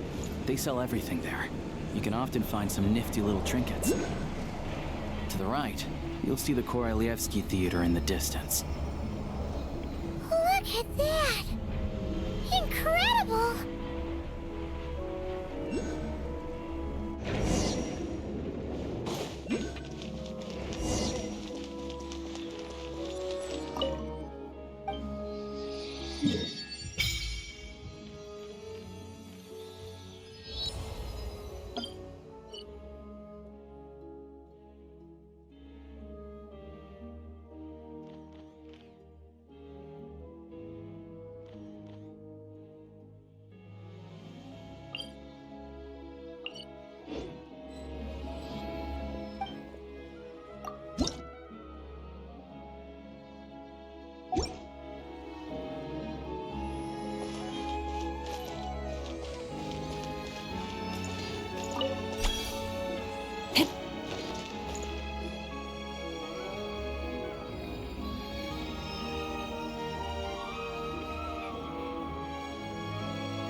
Snezhnograd is stunning!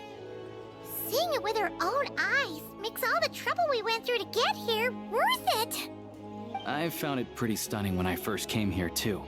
But I soon found out that stunningly beautiful means stunningly expensive. The prices here are crazy. I'm just a small-time hunter, so Zolny is where I spend most of my time. This way will take us to Podvorier restaurant. They offer food and lodging there, so you can get settled in while I fetch the doctor. Is that gonna be stunningly expensive too? Yeah, I mean, there are places to stay in Zolny, but I highly doubt they'd meet your standards. Most of the stoves are out of crystal, the windows are drafty, and at night, four-legged roommates come out to play, sharpening their claws on the roof beams and floorboards. Yep, no way. Not a chance Paimon's staying anywhere like that. Maybe we can split the cost of the room between us? Fine then. It's your treat. Paimon will save her money for buying a nice little cake. Don't worry, you'll get some too. I'm glad to see you've perked up. If you find yourselves in the mood for some sightseeing later, there's a few places around here worth seeing. This way leads to Zapoliarny Palace, which serves as the Tsaritsa's audience chamber and also her personal quarters. The adjacent block is kind of a city in its own right. That's Glupov, the headquarters of the Fatui. Inside, there's a munitions factory known as the Armory Palace, producing a constant supply of all kinds of equipment for the Fatui. A lot of important research happens there too. And over there is the Snezhnegrad Vecha, where all the big shots meet regularly to make policy decisions. These places are best admired from a distance. I'm sure I don't need to explain why. Yeah, they probably have super strict security. We're not looking for trouble right now. The downtown area is near the center of Zapoliarny. That's where you'll find the restaurants, bookstores, and gift shops. Another place of interest is the Northland Bank, which is over this way. Oh, and I'm sure you'll want to make contact with the Adventurers Guild at some point, right? That's right here. Ooh, speaking of adventuring, we use alchemy quite a lot. Do you know where we can find a crafting bench? No one practices alchemy at Snezhnegrad, I'm afraid. Apparently there's some historical reason for it. Oh, we'll just have to use the one on the train then. Kinda inconvenient. Wait, how come there's one on the train if that's Snezhnayan too? Yeah, I don't know. Not my area of expertise. Still, I wouldn't say the absence of alchemy makes life here any less convenient. Anyway... Finally, there's Zolny in that direction. It's mostly residential buildings and factories, but there's a few shops too. Worth a look around if you're interested. That's about it. You guys go ahead and get checked in while I track down my doctor friend. Sounds good. Thanks for all the recommendations. It'll be good to get out of the cold wind. Paimon. Podvorier restaurant is right this way.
Looks like you get what you pay for, huh?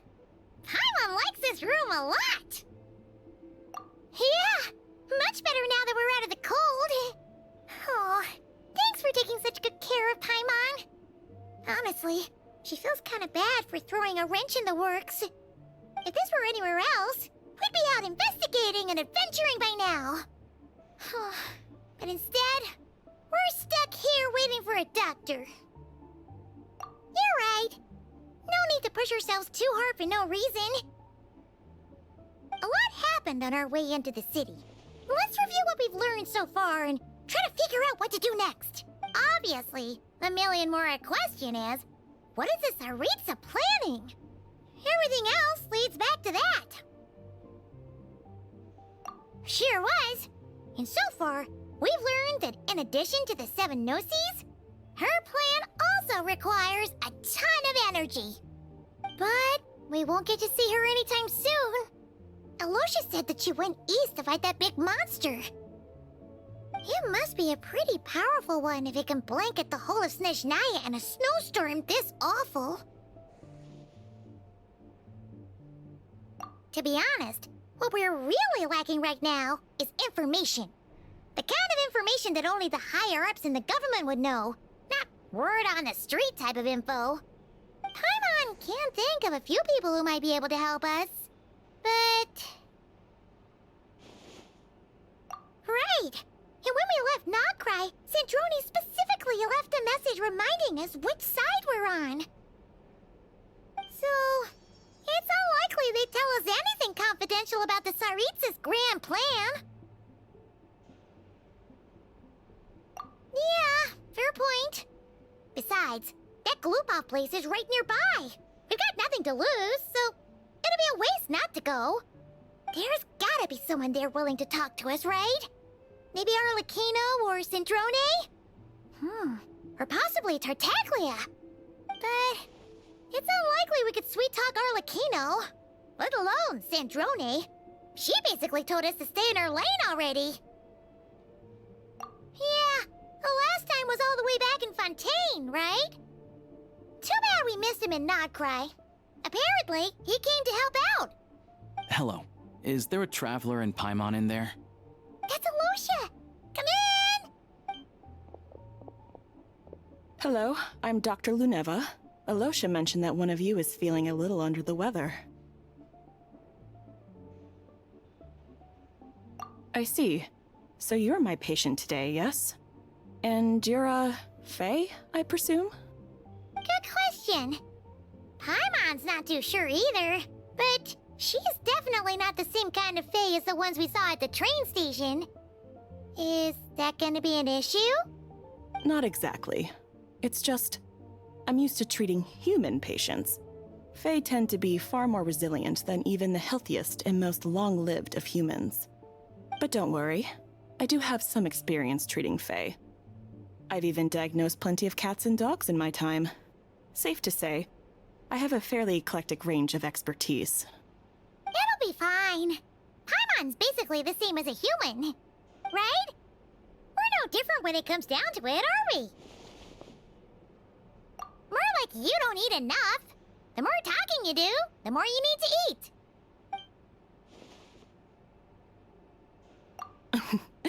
Now, please take a seat.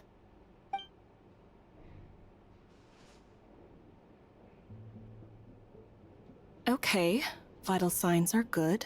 Test results are all within normal ranges. I don't think it's anything serious. More than likely, you've just caught a cold. I can give you some medicine to tide you over, but as long as you rest properly for the next couple of days, you should feel better. Make sure to keep an eye on your temperature, though. If you find yourself with a persistent low-grade fever, or if your symptoms don't improve, just contact me again. Sounds like there's no cause for alarm. Thank you, Doctor. You're very welcome. Just doing my job. I'll leave you in peace now. Time to visit my next patients. Take care. You heard the doctor. Best you rest up here for a couple days. No sightseeing for the time being. All right, then. Guess we've got no choice. Let's just treat it as a short vacation. I have to get back to it. If you need anything else from the doctor or me, go to the Hunter Trade Station in Zolny. The boss there knows how to reach me. Hey, no big deal. You saved my life in the Shadow Realm. This is the least I could do. See you around.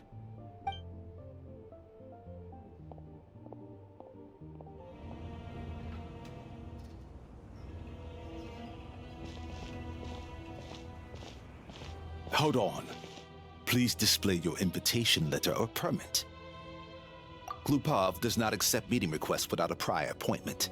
You'll have to apply per the advertised booking process and wait until your invitation letter is issued. Might I ask who you're hoping to visit? Another one who thinks the rules don't apply to them. I don't understand why people think they can just talk their way in here. But I have to go through the motions for protocol's sake. Honestly, it's such a waste of time asking when I already know what the answer's gonna be. Wait a moment. I'll pass on your message. If child is unavailable, you'll have to go through the proper procedure.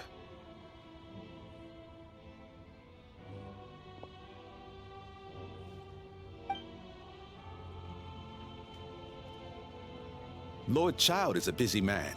He's probably not in Glupov at present. If I were you, I'd cut your losses. No point waiting any longer. Even if you two are old friends as you claim, please understand that the Fatui Harbingers are often busy with their official duties. They tend not to stay in Glupov for extended periods. Next time, stick to the rules. You'll make life easier for both of us, Greetings, Lady Marionette. I'll take care of our guest here. It's his first time in Snezhnaya, so it's no surprise that he doesn't know the rules yet. I trust no choice words have been exchanged. No misunderstandings I should be aware of. No, Lady Marionette. No incidents to report. Whew, that was a close call. Good thing I played it cool. Is that right? Good to know. Wait, where's Paimon? Under the weather? That's hard to imagine. She's always buzzing with energy. I take it she's still adapting to the climate. Happens to a lot of people. It's even colder here than in Nodcry. Has she seen a doctor? I can get you one if you need. All right then. Well, let me know if you run into any other problems. Why else? I was just about to sit down for some much-needed tea time when I heard that an old friend of Tartaglia's had shown up outside. No appointment, nothing. And, as obnoxious as it may be to show up uninvited at Glupov, I couldn't help but take pity on the poor soul who was waiting outside in vain. So I had no choice but to abandon my freshly brewed piping hot tea and come to see this mystery guest for myself. Well, I felt our time working together in Nodcry warranted some courtesy. I couldn't exactly let you freeze to death out here in the wind. Unfortunately, I can't invite you inside either. The rules of Glupov wouldn't allow it, and as a harbinger, I have to lead by example. On the plus side, Snezhnograd actually has some class, unlike Nasha Town. Torchlight Books has a very nice selection of teas and cakes, so we can catch up there. Your treat, of course. Because I already wasted one perfectly good cup of tea today. That's why.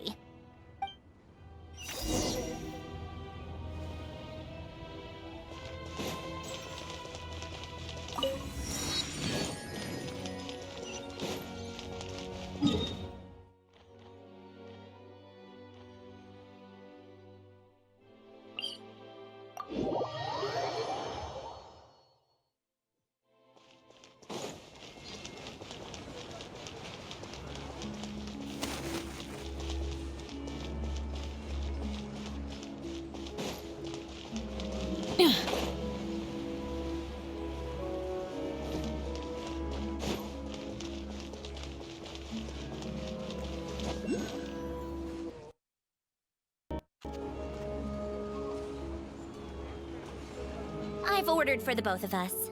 No objections, I assume. I'm sure you trust my taste. Okay, let's get down to business. I'm guessing you don't actually have any urgent business with Tartaglia, per se. You just want information, right? Wanna take a guess? Of course you'd say that. You shouldn't underestimate Counselor Tartaglia, you know. That's right. I'm sure you've heard of the Snezhnograd Vetcha by now. Well, he's busy preparing some paperwork for their next meeting. They'll be discussing yet another extension to Project Stuja. It's basically all anyone cares about in the Vetcha these days. Yeah, he's more of the shoot first, ask questions later sort, isn't he? It all started with a very detailed letter that Capitano left for the jester, Piero, before leaving for Natlan. In that letter, he detailed the future arrangements for his subordinates. All of his key people were reassigned to Tartaglia. I guess he'd already prepared to leave us for good all the way back then. But Piero didn't reveal the contents of the letter until the events in Natlan had concluded. That was his reaction, too. Why me? With a bewildered look on his face. He'd always assumed Capitano looked down on him. He was a man who kept his thoughts to himself and barely spoke to him the whole time they'd known each other. But he occasionally brought Tartaglia along to my tea parties back in the day. So to the rest of us, it was clear that Capitano had quite a lot of respect for his young comrade. By the rest of us, I mean my tea party regulars. Arlecchino, Rosaline, and... actually, not Columbina. She was probably oblivious to it. Anyway, then the Liu's situation happened. Normally, it took a lot to get under Capitano's skin, but that time he was furious. It's not really my place to talk about it, though. You can ask Tartaglia about it sometime. Basically, Tartaglia probably had the wrong idea about Capitano all along, right up until Piero revealed the letter he'd left behind. Capitano believed that despite Tartaglia's immaturity, he showed great potential. Plus, he possessed a kind of purity rarely seen among members of the Fatui. Yeah, it's one of the few things that I'd agree those two have in common. But there's one other reason why Capitano chose Tartaglia to assume command of his troops. He knew that after he was gone, several of the others would swoop in on his army like vultures. With the ones who stood to benefit the most being the rooster Pulcinella and Regrator Pantalone. Once they divided Capitano's troops between them, they'd be more powerful than ever. No one would be able to stop them. So, you can see why Capitano chose to hand that letter to Piero, right? Exactly. Piero also needed to back a harbinger as soon as possible. And all things considered, Tartaglia was the best choice. Even though Tartaglia has had the support of Northland Bank for a long time, he and Pantalone are ultimately not cut from the same cloth. I'd say Capitano made a good judgment call. Anyone else caught in this situation would probably feel like they'd been hung out to dry. His best course of action will be to distance himself from any shady business, while still maintaining friendly relations with Pantalone, but seeking Pulcinella's support at the same time. What's the point in having a tea party if you don't spill a little tea? Besides, none of this is confidential anyway. Ask any journalist out there.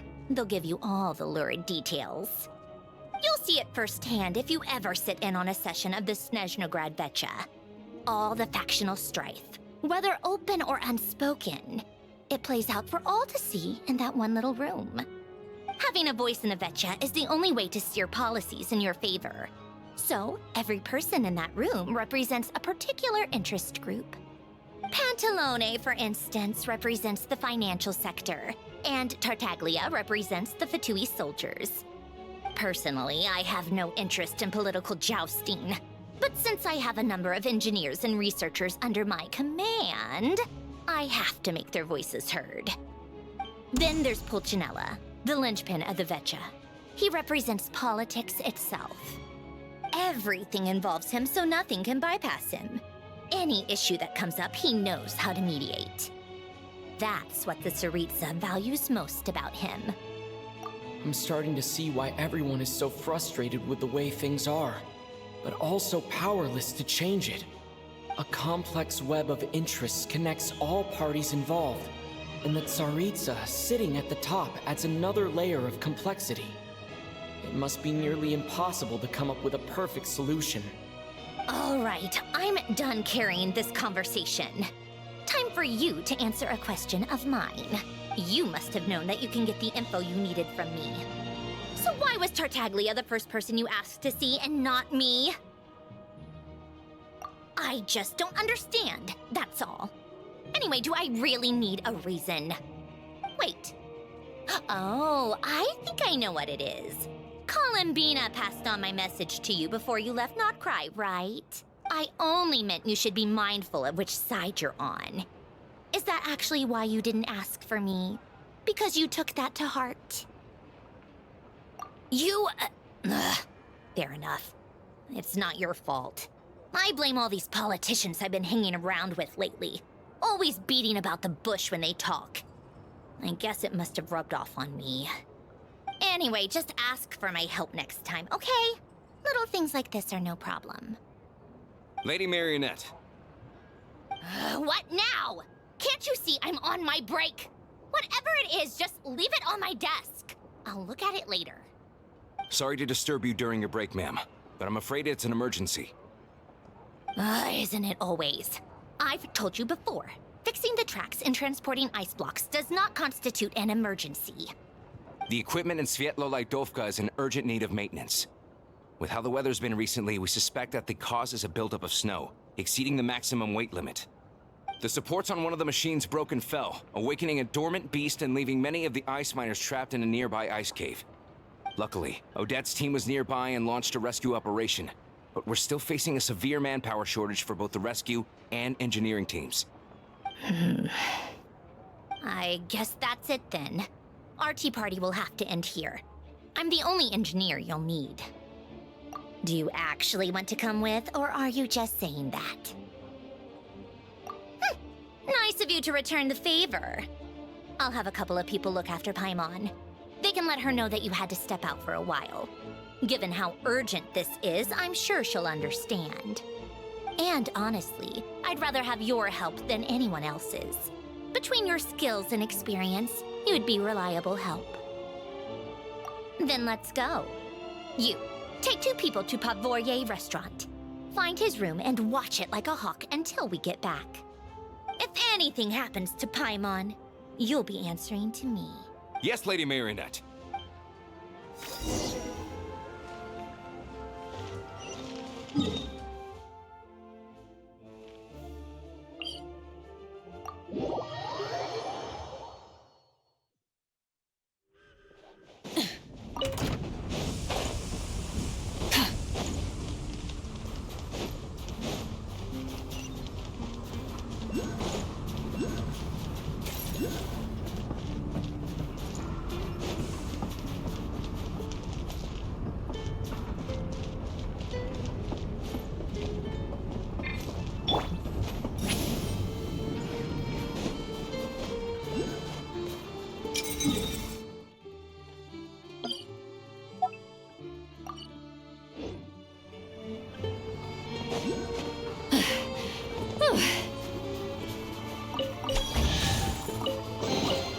Is it too much to carry? Here, let me help.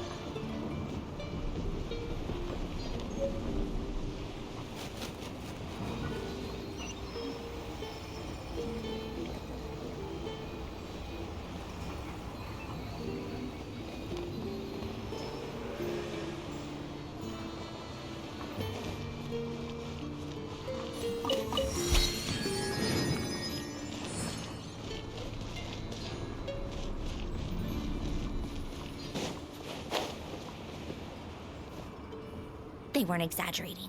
This is really dangerous. It's a good thing only one of them broke. From what I've been told, most of the trapped miners are over in that direction. Yeah, you do that while I check the rest of the equipment. I'll evacuate the people around here as I go. Meet me back here as soon as you're done.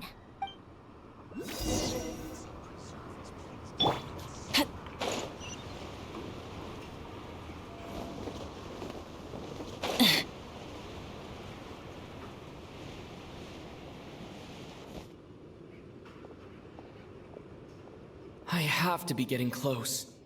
Don't go any further.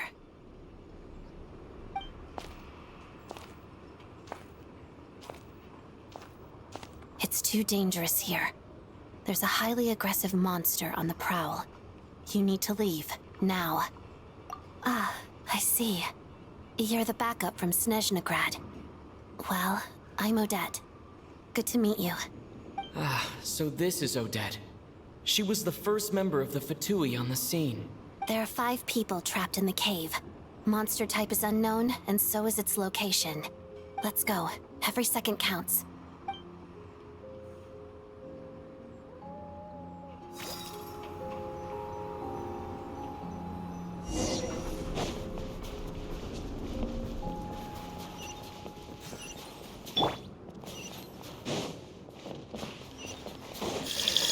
Something's moving.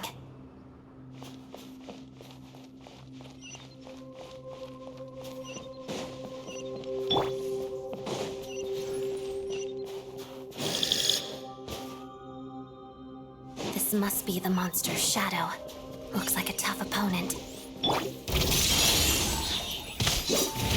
The snowflakes.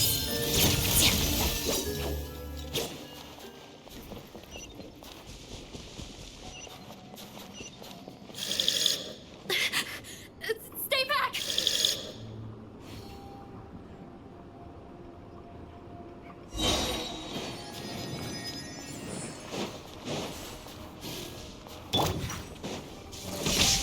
Let's begin.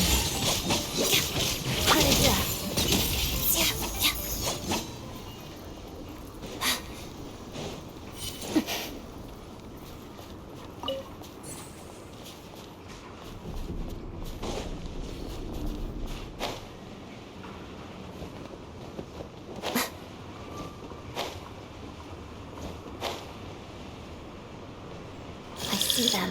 They're right behind the monster. The monster seems very agitated. It could attack at any moment. Let's make the first move.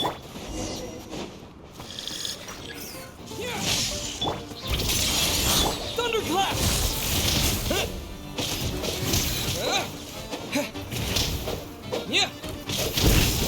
Take this! Crystalline Adagio. Pirouette.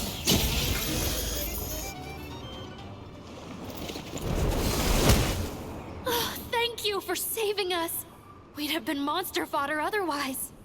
Thank you. Thank you. You're welcome. You should be safe now. Follow this route out. He and I will stay behind to watch the rear. Thank you. Come on, let's go. This way.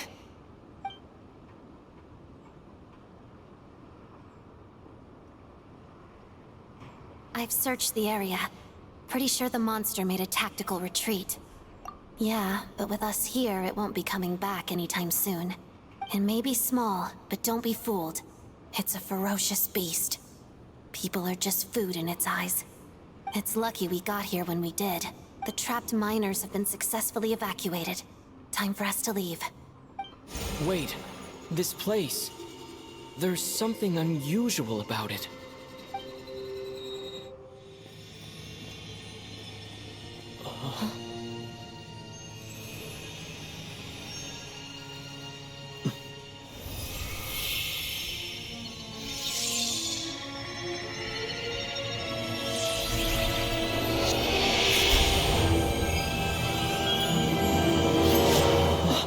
What is that? I don't know. It's back? Guess it has family.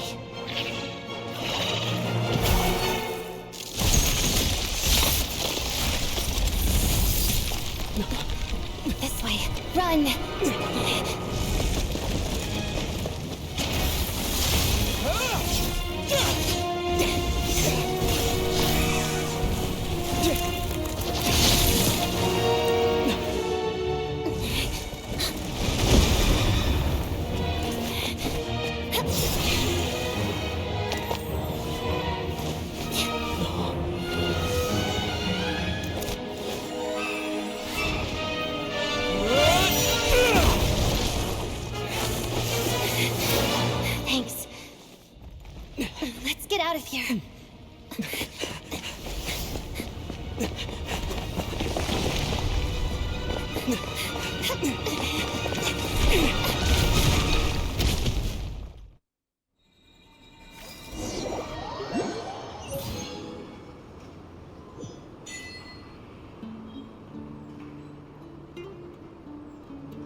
Everyone's accounted for. We managed to rescue them all. We also placed a sign at the entrance to the cave, warning people to stay away. You really held your own today. I still don't know your name. Don't think I've seen you before. I'll remember the name. All right then. See you around. Hello, Lady Marionette. I hear the rescue operation was a great success. I knew I could count on you. What brings you here, Odette? Here for a performance? No, a Fatui mission. I happened to be nearby and heard the crash.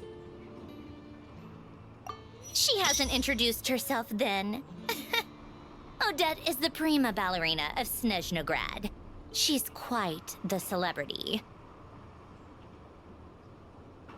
If you ever hear people mention the two crowning jewels of the Korailievsky troupe, they're talking about Odette and the prima donna, Vodianitsa. On top of that, Odette's also a rising Fatui star. It's looking likely she'll inherit the title of the Fair Lady. She learned all her combat skills from Rosaline herself. Used to be one of her most valued subordinates, too. You flatter me, Lady Marionette. If she's Rosaline's protege, that makes me... Never mind. There's no need to bring it up. No point making things awkward. How's progress on your end, Lady Marionette? Equally successful. I finished reinforcing all the equipment. Took me a little longer without Polonia's help. But the outcome is the same, of course. Even if the heavy snowfall summoned by that monster lasts for another 3 months straight, this equipment won't give way. All right, now that we're done here, it's time to get out of this blizzard. Sure, but Snezhnograd will send someone to investigate and draw up a relief plan. And I guess I'll have to write the incident report myself this time, since it involves a mechanical malfunction. First, Pantalone needs to approve the budget, then Pulcinella has to sign off on the plan. Once they've argued it out and reached a compromise, we can move forward. That's the rough process anyway. Could take anywhere from a couple of weeks to a couple of months, depending on how smoothly it goes. Yup, nothing we can do about it. There's a whole stack of incident reports like this back at the office. The snow has eased a little for now, but there's no telling when that will change with that monster still at large. Fuel for heating is in short supply, and relief is weeks away. There's no immediate threat to life, but still, it just feels like there should be a better way. Hey, quit daydreaming. Let's get back to Snezhnograd.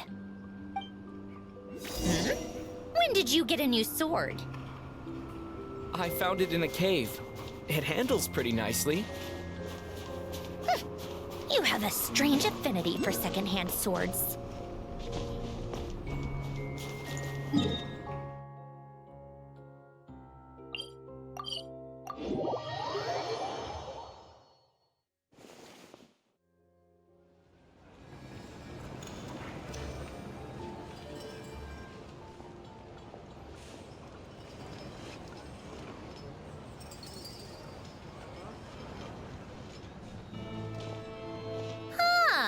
Well, if it isn't Counselor Tartaglia, Mr. Big Shot himself.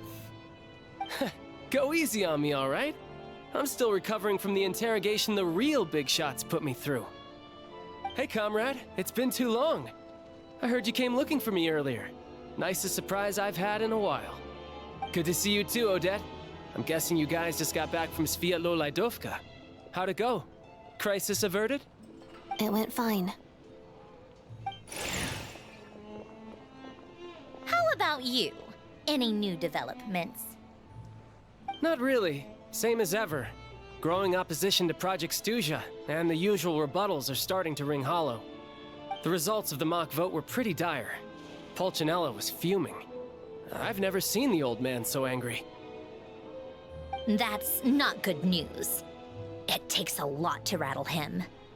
Yeah, obviously if push comes to shove, there are ways to crack down on dissent. But... Sorry, I have to ask something. This is going to sound blunt, but may I? Huh? Of course, fire away. It sounds to me like everyone's tearing their hair out trying to figure out how to deal with opposition to Project Stuja. But what exactly is this project's purpose? And how can it be so important that even people like you two refuse to stand up for the ordinary people of Snezhnaya? Interesting. I gotta hand it to you, comrade. You sure don't mince your words. Excuse him? What does he mean, refuse to stand up for ordinary people? Oh my gosh. How does he dare speak to the Harbingers like that? Are you interrogating us now? It's okay, Sandrone. Let me explain. I think I understand where he's coming from. If I could, I'd take your side right now. In fact, my position's very similar to yours. I've only held back on casting a dissenting vote in the Vecha because the Tsaritsa would never let me get away with it. Still, I have a responsibility to the Fatui armed forces, so I do what I can to make their voices heard. Most of them are just regular folks from small towns far from the capital. I'm sure you've seen how much those kinds of places are struggling right now. Oh, and for what it's worth, I'm from Arepasak myself. Things aren't going so swell there either. The Tsaritsa wants to create a better, safer future for the people of Snezhnaya, but she's thinking long-term. I don't doubt that from where you're standing, Project Stuja seems to be creating all sorts of issues for everyone. But considering the Tsaritsa's vision for the future, these are sacrifices worth making. Sounds cold, I know, but I promise it's not as black and white as it seems. Maybe Sandrone and I can't oppose Project Stuja outright, but we're constantly raising our concerns in Vecha meetings. And even though we can't put an end to it, there are plenty of other ways to make a difference. We're trying everything we can think of, and so is Pulcinella. I respect Her Majesty, the Tsaritsa, and trust her decisions. But at the end of the day, I'm still just a normal guy who cares deeply about my homeland. And my family, who all live here. There's no way I would ever abandon them.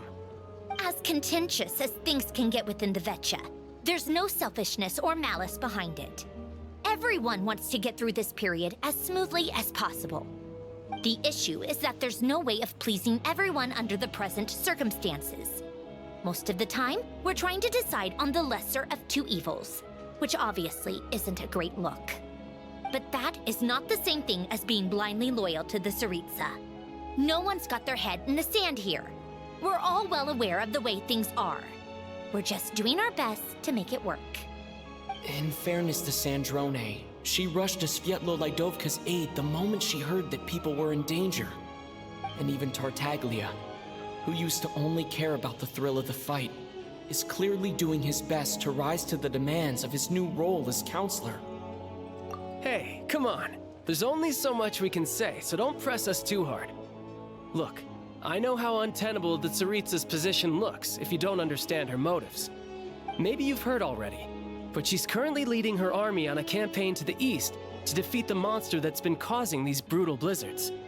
Striking that monster down will be a significant step in dealing with the present energy crisis. As laser-focused as she is on realizing her lifelong ambitions, she's still putting time and energy into taking down this powerful monster. To me, that says a lot. If she thought Snezhnaya and its people didn't matter in the grand scheme of things, why would she waste her time on something like this? Thanks. I meant every word I said, though. I wasn't just trying to placate you. I've already done more than enough diplomacy for one day. I still think this adventurer raises a very important point. Our two Harbingers have made their positions very clear. But there are many others in the Vecha who must feel trapped and forced to vote against their conscience. I think it's a very valuable quality to be willing to speak one's mind, despite the risk of offending powerful figures. You can say that again. I highly doubt we'd feel the need to explain ourselves so much if we didn't know you so well. Forgive me, adventurer, but might I be so bold as to ask about your background? How is it that you can converse so openly with two harbingers? Oh, haven't you been properly introduced? Easier said than done. I like to think I'm not the kind of person who goes around busting open people's old wounds. I've only learned his name so far, and no details of his experiences. Is something wrong? Uh-oh. Is there no avoiding the subject of Rosaline? No, it's just... all right. I guess there's no getting around it. This is the world-renowned traveler, who helped resolve the storm terror threat in Mondstadt, cleaned up after the mess I made in Liyue, and then went to Inazuma, where there was a duel before the throne, in which the traveler defeated Rosaline. Oh. I'm sorry. I didn't think you two would be seeing much of each other, so I figured it wasn't worth bringing up. It's fine. It was a long time ago. It's fine. Sorry. I just remembered that we have a rehearsal coming up. Please excuse me. I should get going.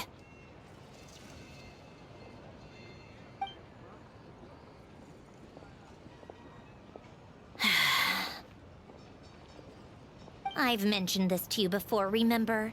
She was Rosaline's most valued subordinate. But they didn't actually get along. Not that Rosaline was really the type of person to make friends, but death has a way of resolving a lot of conflicts. Don't let it weigh on you. Like she said, it was a long time ago. It's in the past now. Odette has a very different personality from Rosaline. Give her some time. I'm sure she'll work through it. Oh, by the way, where's Paimon? It's not like her to hide away. She hasn't been feeling well, so she's resting at Podvorier Restaurant. I got a couple of my people to look after her while we were gone. Oh, right. Sorry to hear that. Poor thing. Reminds me of when Tonya was little. She really felt the cold back then. Used to get ill all the time. I felt so bad for her seeing her lying in bed, coughing. She was so mature for her age, though. Whenever someone came to visit her, she'd greet them with a smile and would never complain. I'm sure Paimon's a good kid, too. You're a little short on manpower, right? Let me have a couple of my people take over for yours. I'll send my most capable and reliable. They'll make sure Paimon can recover in peace. Well, that would be great. Your people are more qualified. Hey, don't mention it. I'm sure you have things to do. Hopefully this takes a load off your mind. So no more accusing me of not being on your side, all right? Already? That was quick. I'm afraid I can't help you there. Our director's recent movements are confidential. Even we're not in the loop. If you hadn't told me, I never would have known he'd gone south. I assumed he'd been in Glupov this whole time. Well, I guess I'd better go sort out Paimon's security situation. I have some other work to catch up on at Glupov anyway. Me too. I have an incident report to write up. Let's leave it there for now.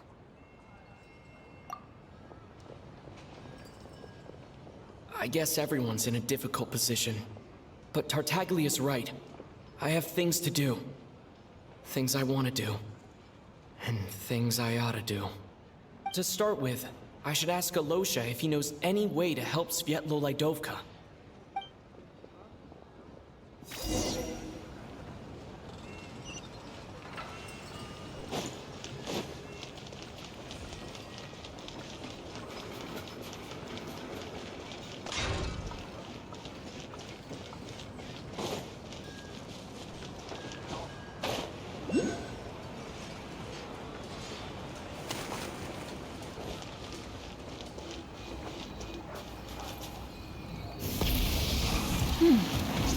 Nice and cool.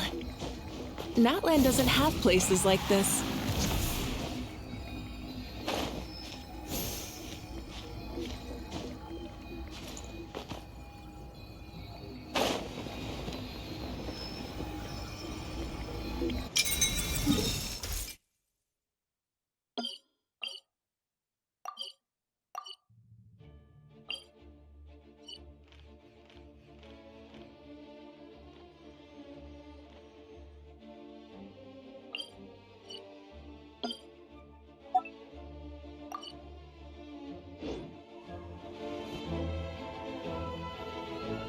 How strange. This sword seems to be vibrating of its own accord. It's a very faint vibration, but it's getting stronger as I get closer to the statue of the Seven. Does this sword have some connection to the statue? But all it does is vibrate, even when I touch it. That place I got this sword from was definitely out of the ordinary. Maybe I should try channeling the power of cryo.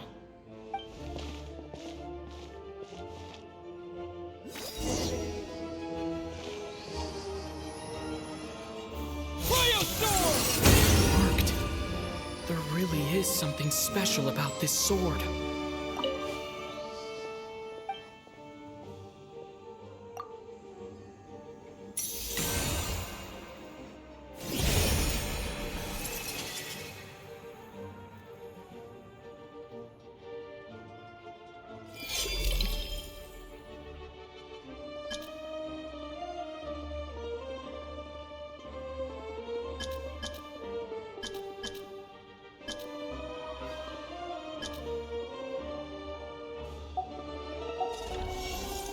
I don't really understand what just happened, but I'm pretty sure this sword just got a little more powerful.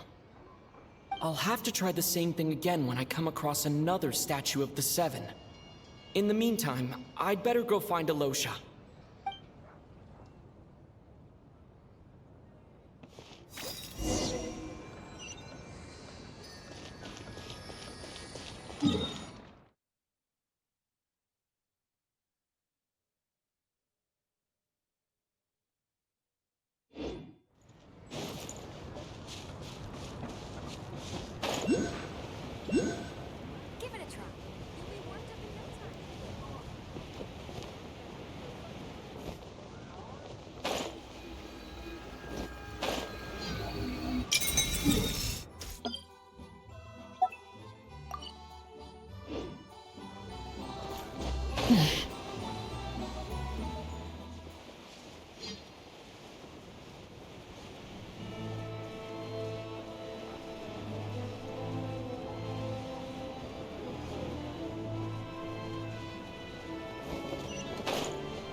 Full throttle!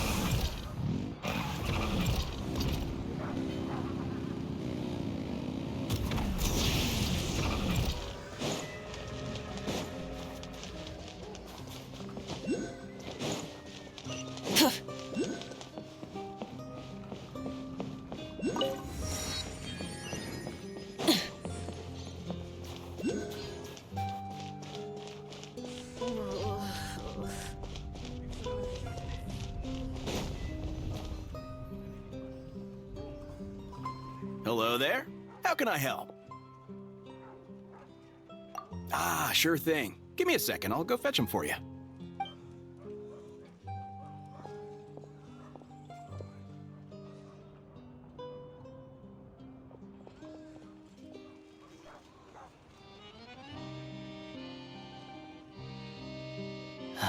It's a familiar story. I've had similar experiences. Although Snezhnegrad doesn't deliberately delay or withhold relief, those first few days of waiting for help are always the hardest. It's a fundamental contradiction. If emergency relief can't be delivered in time, what's the point in even calling it emergency relief? Not necessarily. I think there's a good chance that Kresnik Crystal from Stratomeros will start flowing into the market. When we resolve Stratomeros' energy issue, it's like we open the floodgates. A huge backlog of Crystal is now available to the townspeople. There's no way they can use it up at once. A lot of them will probably stockpile it and slowly work their way through. Probably a good idea, since energy prices are only going to keep rising. But exactly. At the current prices, selling Crystal is an easy way for an ordinary person to make a fortune. Hey boss, how much do I have left in my account? 1 second, let me check. So, you're planning on buying the Crystal out of your own pocket? Yeah. I don't know if I have enough, so I'll chip in a little extra and buy as much as I can afford. No, it's fine. You're new to Snezhnaya, and you have your own living expenses to worry about. Besides, you're already providing the train. Here's your Mora. See what you can find at the market, but I doubt there'll be much Crystal left. Yeah, well, can't hurt to take a look. Let's see. Huh?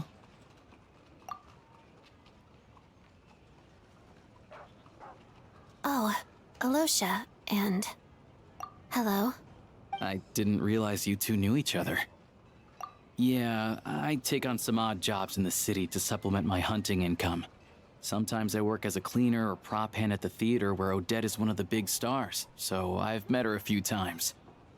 When the weather's as bad as this, it's better for a hunter to adapt than to keep looking for game. Yes, and we sometimes need extra help.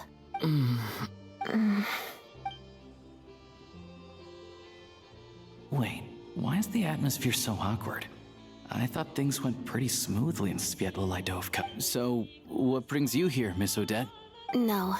After I got back to the theater, I couldn't stop thinking about the situation in Sviatlo-Lydovka. It bothered me so much, I couldn't focus on my dancing.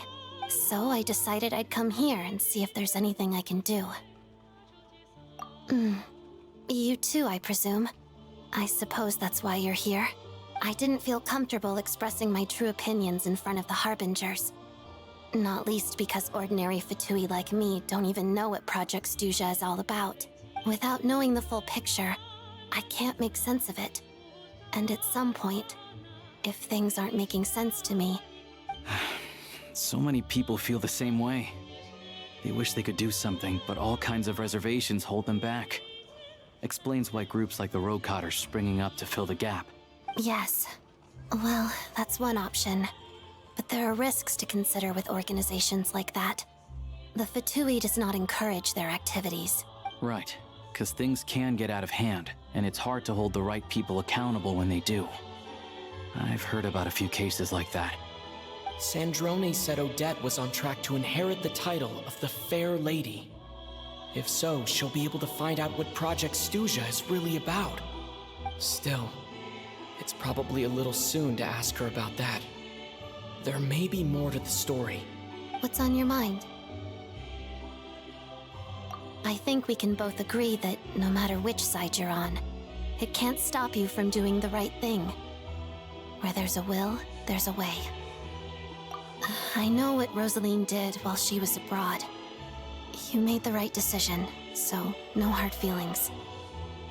So, what's your plan? Oh, we were gonna buy some Crystal. I heard there's some on the market right now. Funny. I had the same idea. In that case, let me pay. I can claim it back as mission expenses.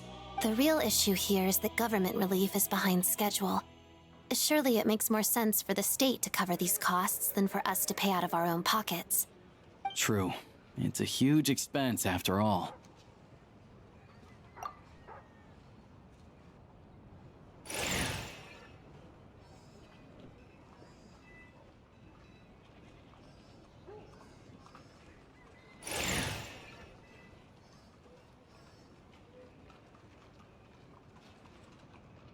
Let me see. I'll take it all, please. And I'll be needing a receipt. Right. Choose mission budget under the expense category, but be sure to specify emergency rescue operation in the description. Otherwise, the normal reimbursement limit will apply. Let's book this train. Regulations say that if we need to transport Kresnik Crystal during Project Stuja, extra carriages can be added 1 hour before departure.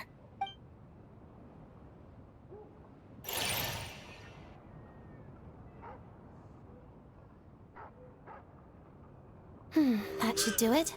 The train will be escorted to its destination by Fatui guards. This is my first time seeing you handle Fatui affairs, Miss Odette. It seems you're as skilled an officer as you are a dancer. You flatter me.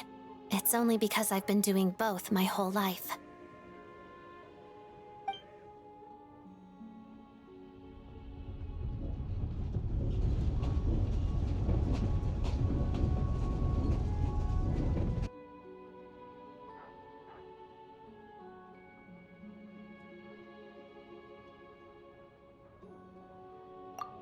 Anyway, I bet you've been non-stop today, am I right?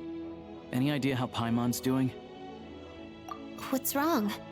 Who's Paimon? His travel buddy. Hasn't been feeling well. She caught a cold right after they got to Snezhnaya.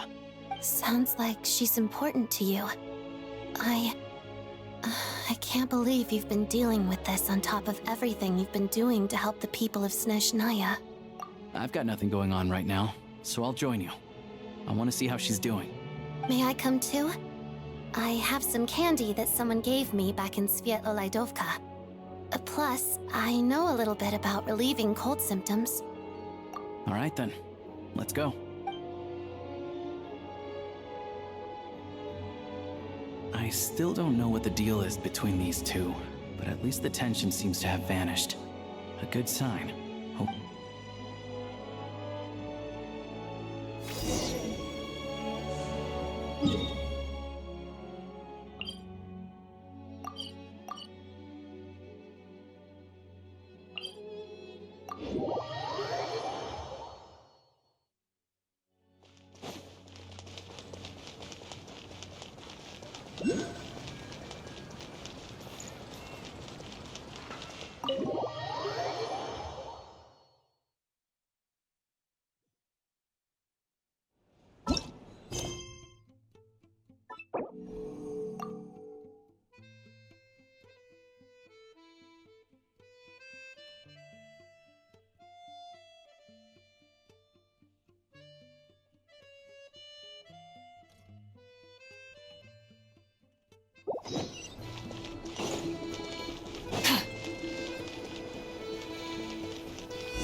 Hello.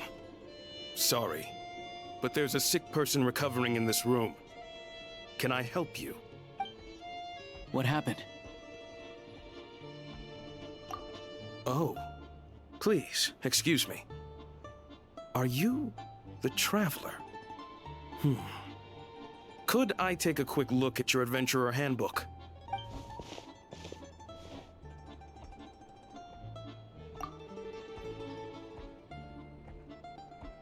Ah, it's really you. Sorry for the inconvenience. We're under strict orders from Master Child to keep this room well guarded. At the same time, we can't interfere with Podvoye Restaurant's business. That would only seem all the more suspicious and draw unwanted attention to this room. Besides myself, a few of my colleagues are stationed in and around the restaurant, in plain clothes, of course. I didn't expect such a high standard of protection. Well, Master Child handpicked us for this special assignment. We're not about to let anything go wrong. Anyway, I won't keep you any longer. Please, head inside.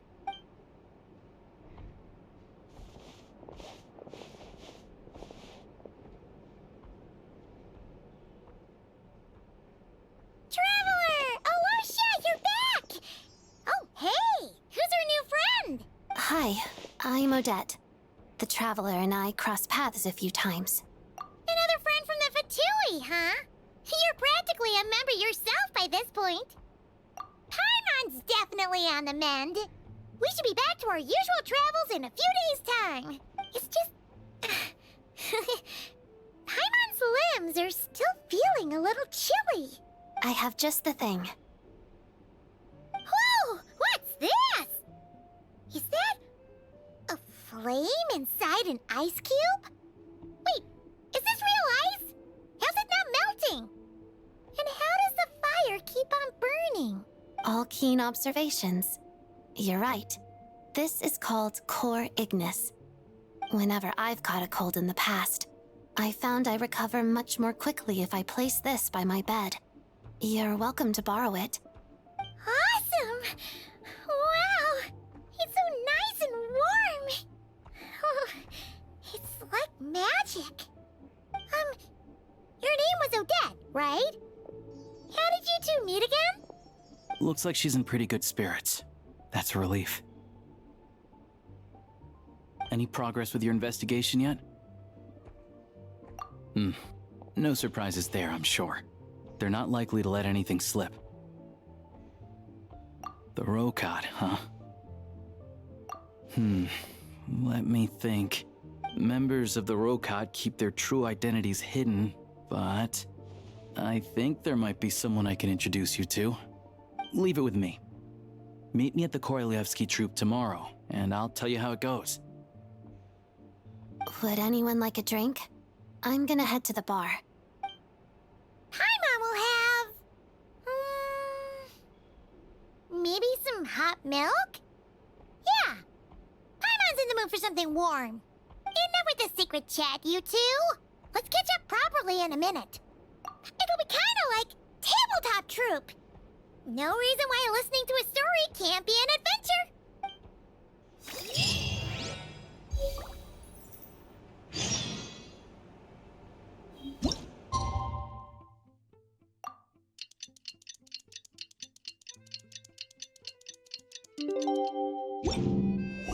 Exploration and trials. Adventuring is right up my alley. If there's anything you need, please let me know.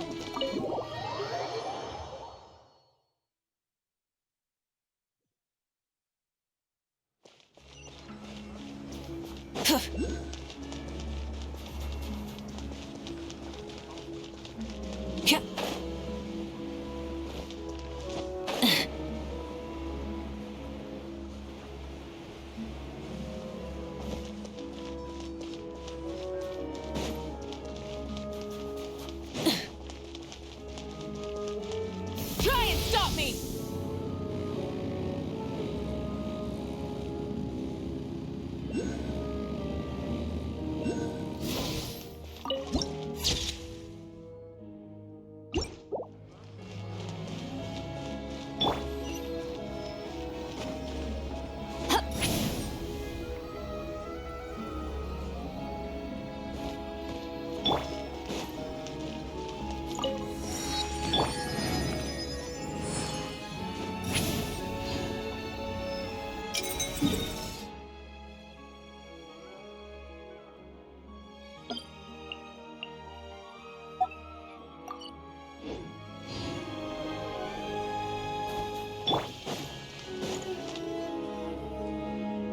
Ah, you made it.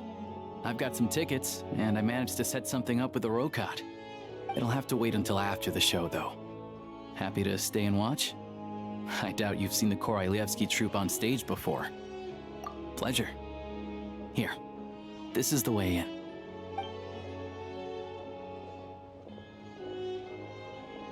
Please present yourself for a routine inspection in accordance with theater regulations. Thank you.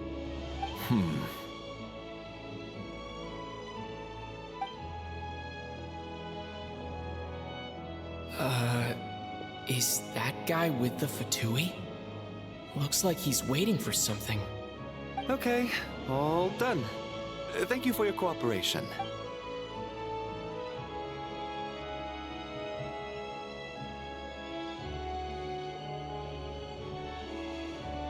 What's up? Everything okay? Snezhnaya's business and political leaders are always passing through here, so it makes sense that security's tight. Still, it's a little unusual to see the Fatui's Armory Palace guard here. You saw him, right? The guy right at the back. Strong, silent type. His name's Valeri. He's part of the Special Assignments Battalion, but I only ever see him here for one thing: to look for a guy named Mitya. Supposedly a researcher, though he never seems to put much time in at the office. The theater is one of his favorite places to hang out when he's playing hooky from work. But that's not for us to worry about. Let's go. The show's about to start.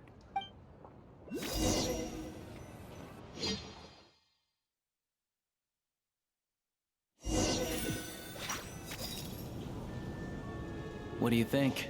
Pretty impressive, huh?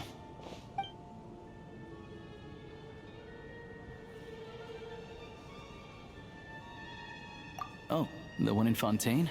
I hear it's iconic. Never seen it for myself, though. Here we are, just in time. Sorry, coming through.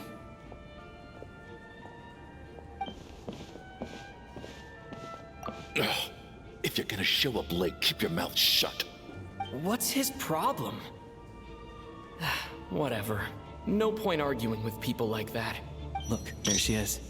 That's who I'm introducing you to later. She's the lead singer of the troupe, Vodyanitsa.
This leads directly to the green room. They're expecting us. Vodyanitsa will be waiting for us there.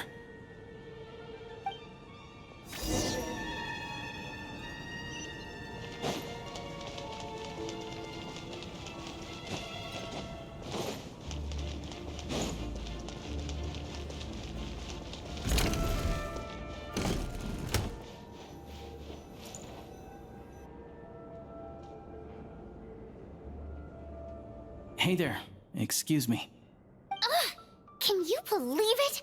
I am so mad right now. Come in. Oh, it's you two.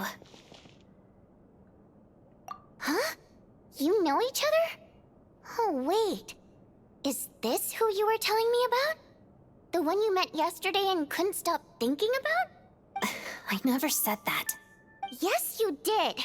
Why are you denying it? It was right before I went on that rant about the moody factory owner. Oh, I remember it so clearly. Might I ask what brings you two here? Oh, I just brought him here to see the show. And when it finished, he was full of praise for Vodyanitsa's performance. So I thought I'd try my luck, see if we could get the chance to chat for a bit. Maybe get an autograph? You work here. You of all people ought to know that's against the rules.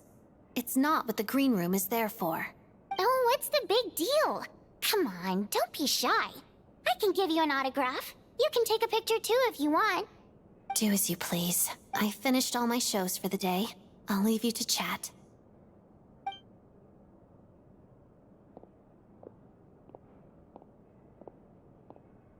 I wasn't making that stuff up, you know. Odette's just too proud to admit it. She thinks very highly of you. And so do I. You did the right thing in Svietloladovka. We're good. Odette's out of earshot. I'll lock the door. Confidentiality, of course. The Rokot is very strict on that. Whoa, Alosha! Not out loud! Not with an outsider here. Relax, I've taken care of it. Look at this. The President's reply sent this morning. Wait, so he's been approved to join? You told me last night that you wanted to get intel from the Rokot. Unfortunately, Rokot intel is only available to members. But ever since you set foot in Snezhnaya, we've been working together. I've seen the way you work, your character, and your motives. Everything about you is perfectly in alignment with what we're trying to achieve in the Rokot. So I figured I might as well cut to the chase. I wrote a letter to the president explaining your situation, including just the right amount of detail. His approval came very quickly. Of course, it's still your decision whether you want to join or not. We'll respect your choice. Well, assuming Odette was telling the truth and she didn't misjudge you, I guess we don't need to worry about you blowing our cover. Still, you gave me a real fright. I didn't know that's why you came looking for me. So, that stuff you said about admiring my performance, was that just because Odette was here? Now you're talking. That's what I like to hear. Anyway, let me give you a quick rundown of how things work. Like I said, the Rokot is a covert organization, and we hide our identities. Members typically don't meet in person or even know each other's identities. This helps us maintain a high level of independence and secrecy. Because of this, members are basically free to decide their methods without constraints, so long as the outcome of any activity doesn't violate the organization's principles. After all, we don't have any ostensible contact with each other. This way, if anything goes wrong, no one else will be implicated. Beyond the freedom to choose how you operate, it's also your choice whether to act at all. We have plenty of members who have yet to take any action. In short, joining the Rokot in and of itself won't place any restrictions on your activity in Snezhnaya. There's a code of conduct you can read if it interests you. But basically, as long as you don't plan on using your anonymity to go around doing evil, I tried reading it 5 or 6 times. Never made it all the way through. Even the most lackluster script makes for more interesting reading. Great.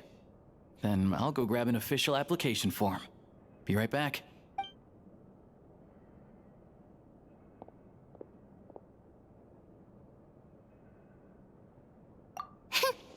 Well, Alosha has this pet dog, you see. His name's Tagarin, and this one time, Alosha brought him backstage. Tagarin took quite a liking to me, so I played with him for a little bit and fed him some treats. Then, the Rokot was out on a mission one day, and even though we were all in disguise, Tagarin recognized me right away. Just a coincidence, really. We didn't report it to the higher-ups, though, to avoid dealing with the fallout. Like my job at the theater, for instance. I really needed to make ends meet. By the way, what were you complaining about just before we came in? Did everything go okay with Chuganov? Everything did not go okay. That's why I was so mad. I tried to make some small talk with him before I went on stage to fish for intel about the Iskra manufacturing plant. But he wouldn't take the bait. No matter what I said, he kept dodging the question. And then he started complaining. He said he didn't appreciate his second-rate seat in the stalls because he usually gets a private box. I mean, what did he expect? Everyone knows that if you want a box seat, you buy a ticket well in advance. But instead, he sends me a letter the day before the show when we're practically sold out. I had to juggle things around just to get him a half-decent seat, hoping he would appreciate the gesture enough to share some information. Yeah, meeting Chuganov in person has definitely been a disappointing experience. Oh, you probably don't know who we're talking about, do you? Chuganov was that older guy you were sitting next to today. I'm sure he didn't make a great first impression on you either. To the citizenry, he's a family man and a kind boss. But our interactions with him tell a very different story. It's one thing to ask for a favor, but he acts like it's his right. Take the ticket situation, for instance. I've actually gotten him a private box in the past. But not only was he not even grateful, now he's acting like I've sold him short this time. Not to mention that he's never paid for a single one of his tickets. And another thing, if he's such a big family man, why doesn't he bring his wife and daughter to see the show once in a while? I've never seen them here, not even once. Calm down, Vodyanitsa. If you won't do it the easy way, we'll have to try the hard way. But first things first. Here's your application form. Go ahead and fill it out.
need to make a few little tweaks here and there.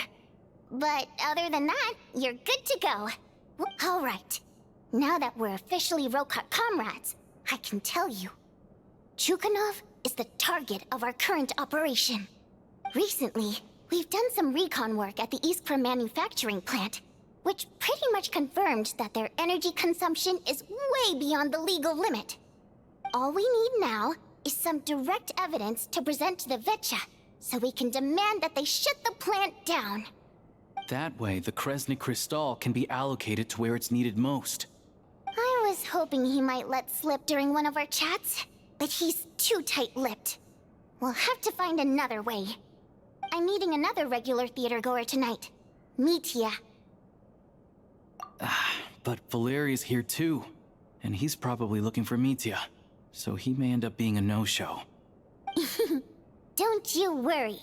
He must know how to dodge Valeri, or he wouldn't be showing up on time for every performance. Mitya is a renowned energy expert. Although we can't get any direct evidence of the excessive energy consumption at the plant, we can accidentally let the information slip to him. The authorities should take someone like him seriously. So if he starts raising questions about energy use at the Iskra manufacturing plant, there will be a proper investigation. Also, we're not allowed on site, but he has clearance. So all we need is his cooperation.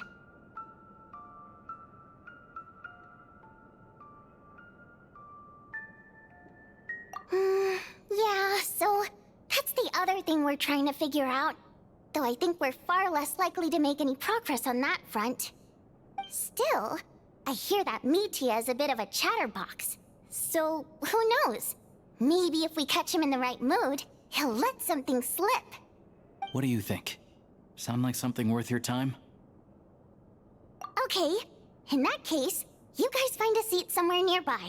Pretend you're a couple of buddies there to eat, and keep your ears peeled for useful information. He's a huge fan, so I doubt he'll have his guard up around me. But you two need to be convincing. If he suspects anything at all, he might stop talking. Sure. Don't worry. We'll make a believable pair of buddies. Perfect! You've sold me already. Now, help me tidy this room up a bit before we head out. Okay. What needs tidying? Everything!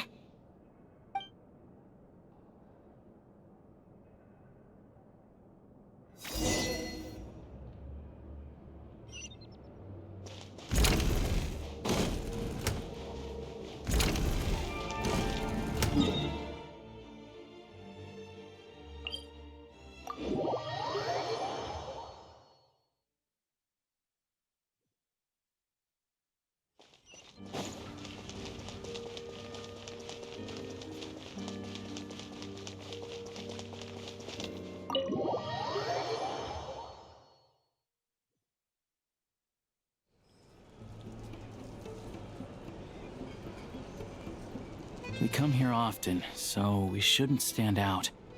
Let's sit here. Now, it's up to Vodyanitsa. Let's see how the conversation goes.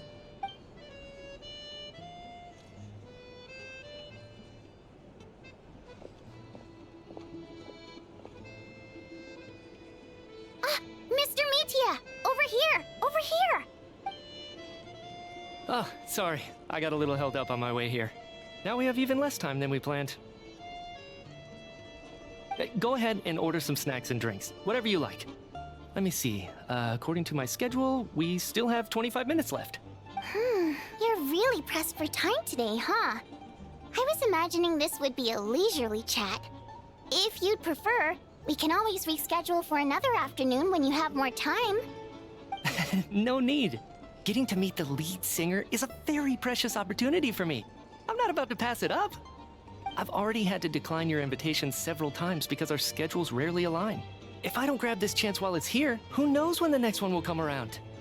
Well, it's very kind of you to make time just for me. I'm not too sure, to be honest. But Snezhnaya's full of weird and wonderful things like that, so people tend not to bat an eye. I'm sure the same will go for the Eye of Grey and Paimon. The reason I invited you out for tea and a chat today was to get some feedback from a true fan of the theater. Well, I genuinely have nothing bad to say. No matter how many times I hear you sing, it never gets old.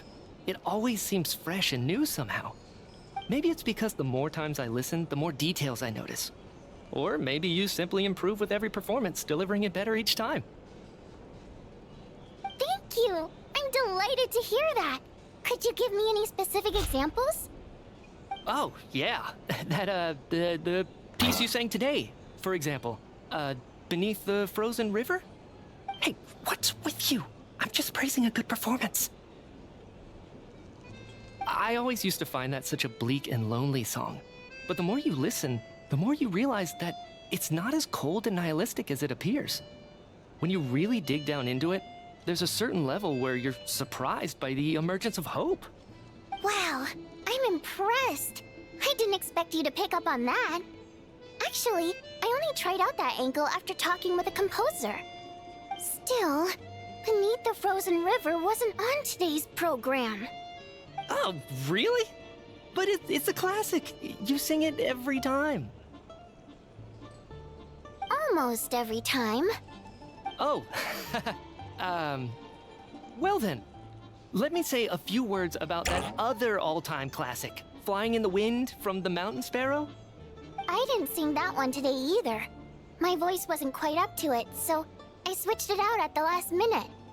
Oh, but, Sorry, Mr. Mitya, but you were at the theater today, yes? Of course I was. Remember? I said hello to all the troupe members before the show started. You, Odette, and the others. So what did Odette sing today? Elegy of the Snow-Winged Goose, of course. Correct. I see. I see.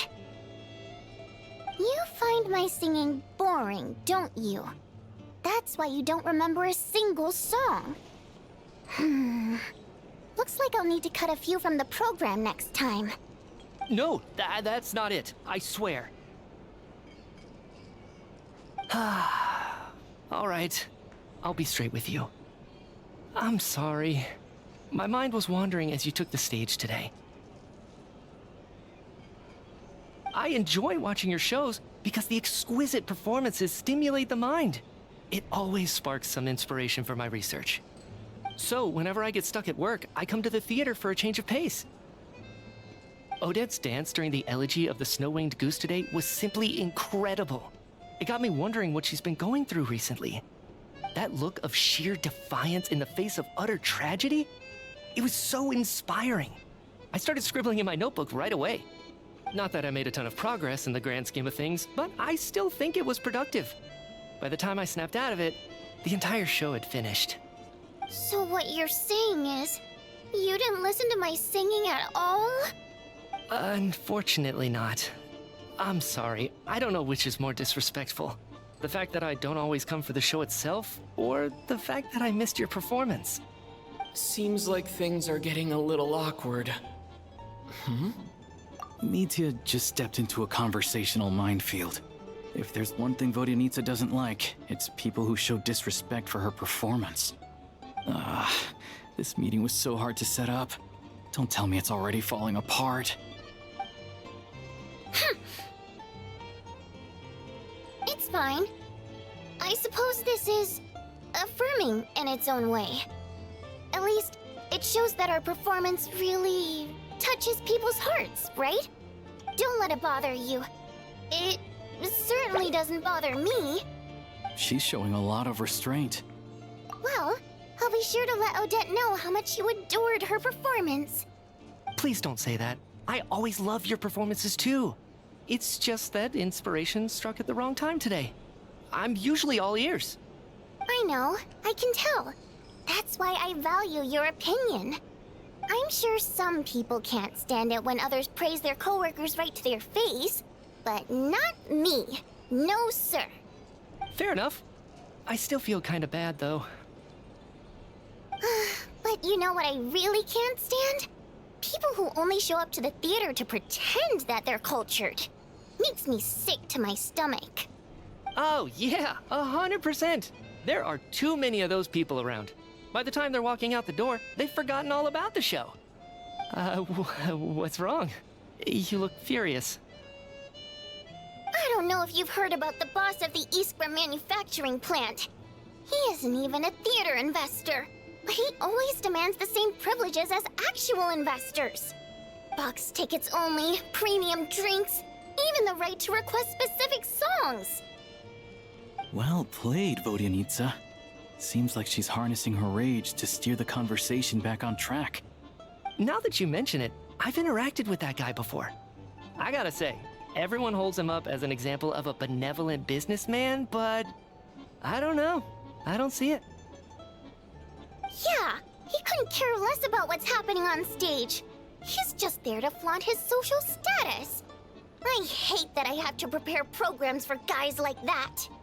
What's the big deal with that factory he runs anyway? I asked around a bit and heard some pretty shocking stories. Sounds like he's just another greedy capitalist. Oh, really? Yep, the things people are saying are pretty damning. Low wages, insanely long working hours, equipment running around the clock. And as if that's not bad enough, he also strictly forbids his employees from giving any kind of interview. Project Stuja has now been extended so many times, we're at the point where crystal rations for the common folk are barely enough to survive on. Yet he even wants to get his greedy hands on them just to boost his own profits. If the rumors are true, he's in serious violation of the law. Interesting. So you've heard about it too? What? So it's really true? Who knows? I've only heard the same rumors you have. But there's no smoke without fire. The Rooster's been coming down on us hard lately, demanding that we track and trace every single batch of Crystal. My coworkers in the Department of Energy have been tearing their hair out over it. The Rooster? I didn't realize he cared that much. Yeah. Even though there are no restrictions on Crystal trading, the poor will wind up freezing to death if we let the rich buy as much as they want. That's clearly unfair. Looks like we'll need to arrange an investigation into the Iskra manufacturing plant as soon as possible. I never knew you kept up with current affairs beyond the theater, Miss Vodyanitsa. You really have a heart for the common person. Most Fae in your position have long been indifferent to the plight of humans. Well, those of us who choose to live in human cities are naturally going to pay attention to any significant upheaval. Isn't the Rooster a Fae himself? I'm just surprised to learn that even someone with as much experience as him is getting so stressed out over Project Stuja. What is the end goal of this project anyway? This is it. We're finally going there. I'm sure Mitya can sense on some level that she's fishing for information. But since their conversation is so relaxed, he might just let something slip. It's stressing me out too. If I'd only made better progress with my research, things wouldn't have dragged on this long. Oh, so your work is related to Project Stuja? That's right. The Armory Palace needs a brand new energy source. Not the power of the Light Realm, and not elemental energy. Right now, the only thing that meets the requirements is the power contained within stellar linchpins. But harnessing that power is costly. Each step of the process requires enormous amounts of Kresnik crystal, from extraction to quantification to attempts at conversion. Progress has been painfully slow, and the team is getting burned out as time goes by. Sometimes, I see people staring into space as if in a trance. Could it be that this new energy source has side effects? No, it doesn't affect us, because the energy is used for... Okay, I got it. Stop choking me. Sorry, I can't talk about that. I think we're all just exhausted. We've been working ourselves to the bone for so long with so little progress to show for it. It's no wonder people are struggling to stay motivated. Seems like I owe you an apology. I shouldn't have gotten so mad at you for not paying attention during the show. Don't worry about it. I count myself lucky, to be honest. I don't envy the people who work closely with the Tsaritsa herself. I'd much rather be in my current position. At least I don't have to shoulder any major responsibilities. So they're trying to develop a completely new kind of energy. Yeah, censored by a scarf. Who would have thought? Oh, dear. It looks like my time is up. I'm afraid I have to leave. I'm so sorry. We ended up barely talking about the theater. That's okay. It was a pleasure chatting with you, really. Let's make up for it next time. Yeah, hopefully once the work pressure eases up a little, I'll be able to focus more on the performance, and then we'll have more to discuss. We touched on some confidential issues today. I'd be grateful if you could keep it between us. That could have gone worse. Nice job. Why was Mitya in such a hurry to leave, though? Sorry, routine inspection.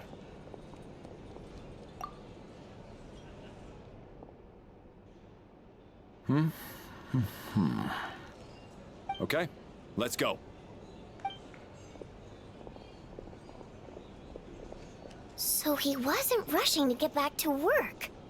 He must have calculated that Valeri would find him here in exactly 25 minutes. That's frighteningly accurate. One of the main duties of the Special Assignments Battalion is to ensure that important figures stick to their schedules. All right, time for us to get going too. Excuse me, check please. We'll settle our check too, then. Oh, hello there. Mr. Mitya paid the check before leaving. He also asked me to pass on a message. He said it was an honor to share his tea break with Miss Vodyanitsa and her two friends. Wait. So he knew we were here all along? This raises a lot of questions. Did he deliberately mention the new energy source so that we'd overhear it? Maybe his work isn't confidential after all. Maybe the key here is the purpose of this new energy. I guess that's the next thing to look into.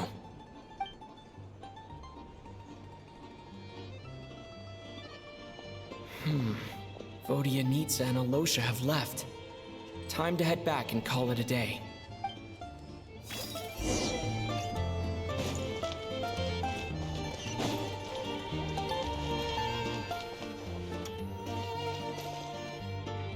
You're back! You're pretty early today. Paimon was just gonna mention that. After she woke up today, Paimon felt like her temperature was completely back to normal. But her strength still hasn't returned. Still, there's some good news. Paimon thinks she might have figured out the source of the problem. It's like there's some kind of mysterious power affecting Paimon. Paimon's never felt this way before during any of her travels. She only started feeling this way since we arrived in Snezhnaya. That's right. The Armory Palace needs a brand new energy source. Could that have something to do with this? What is it? You're making that face again. You know, the one you get whenever you have a light bulb moment?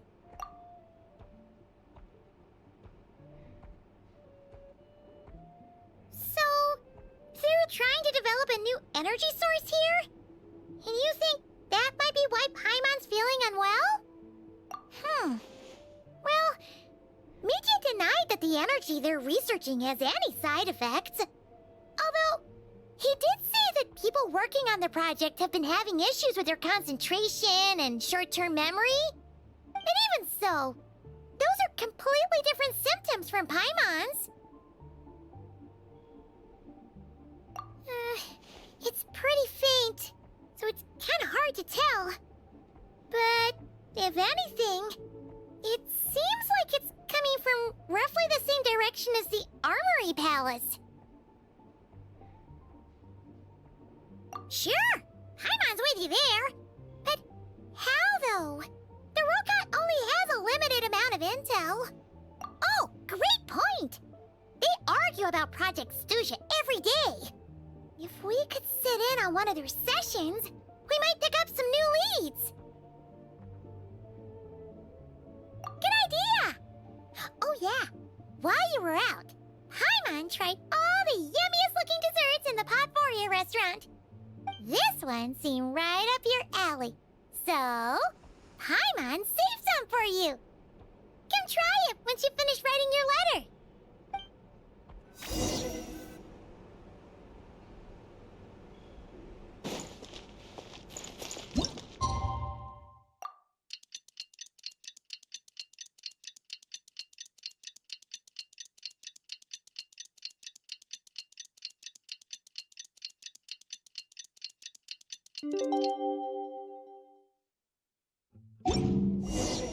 Alosha replied.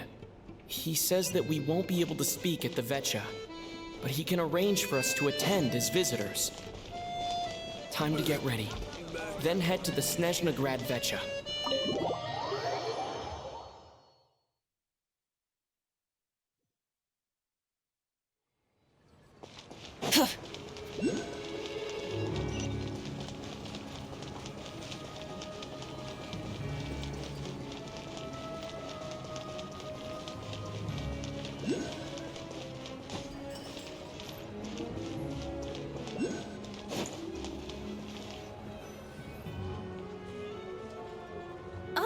Miss Vodyanitsa, prima donna of the Korolievsky troupe. What a surprise meeting you here. Will you be sitting in on a session of the Vetcha? Sorry, I'm not taking interviews today. Oh good, you're here. The session's about to begin. Let's get inside. Please wait, Miss Vodyanitsa. Could you introduce me to your new friend?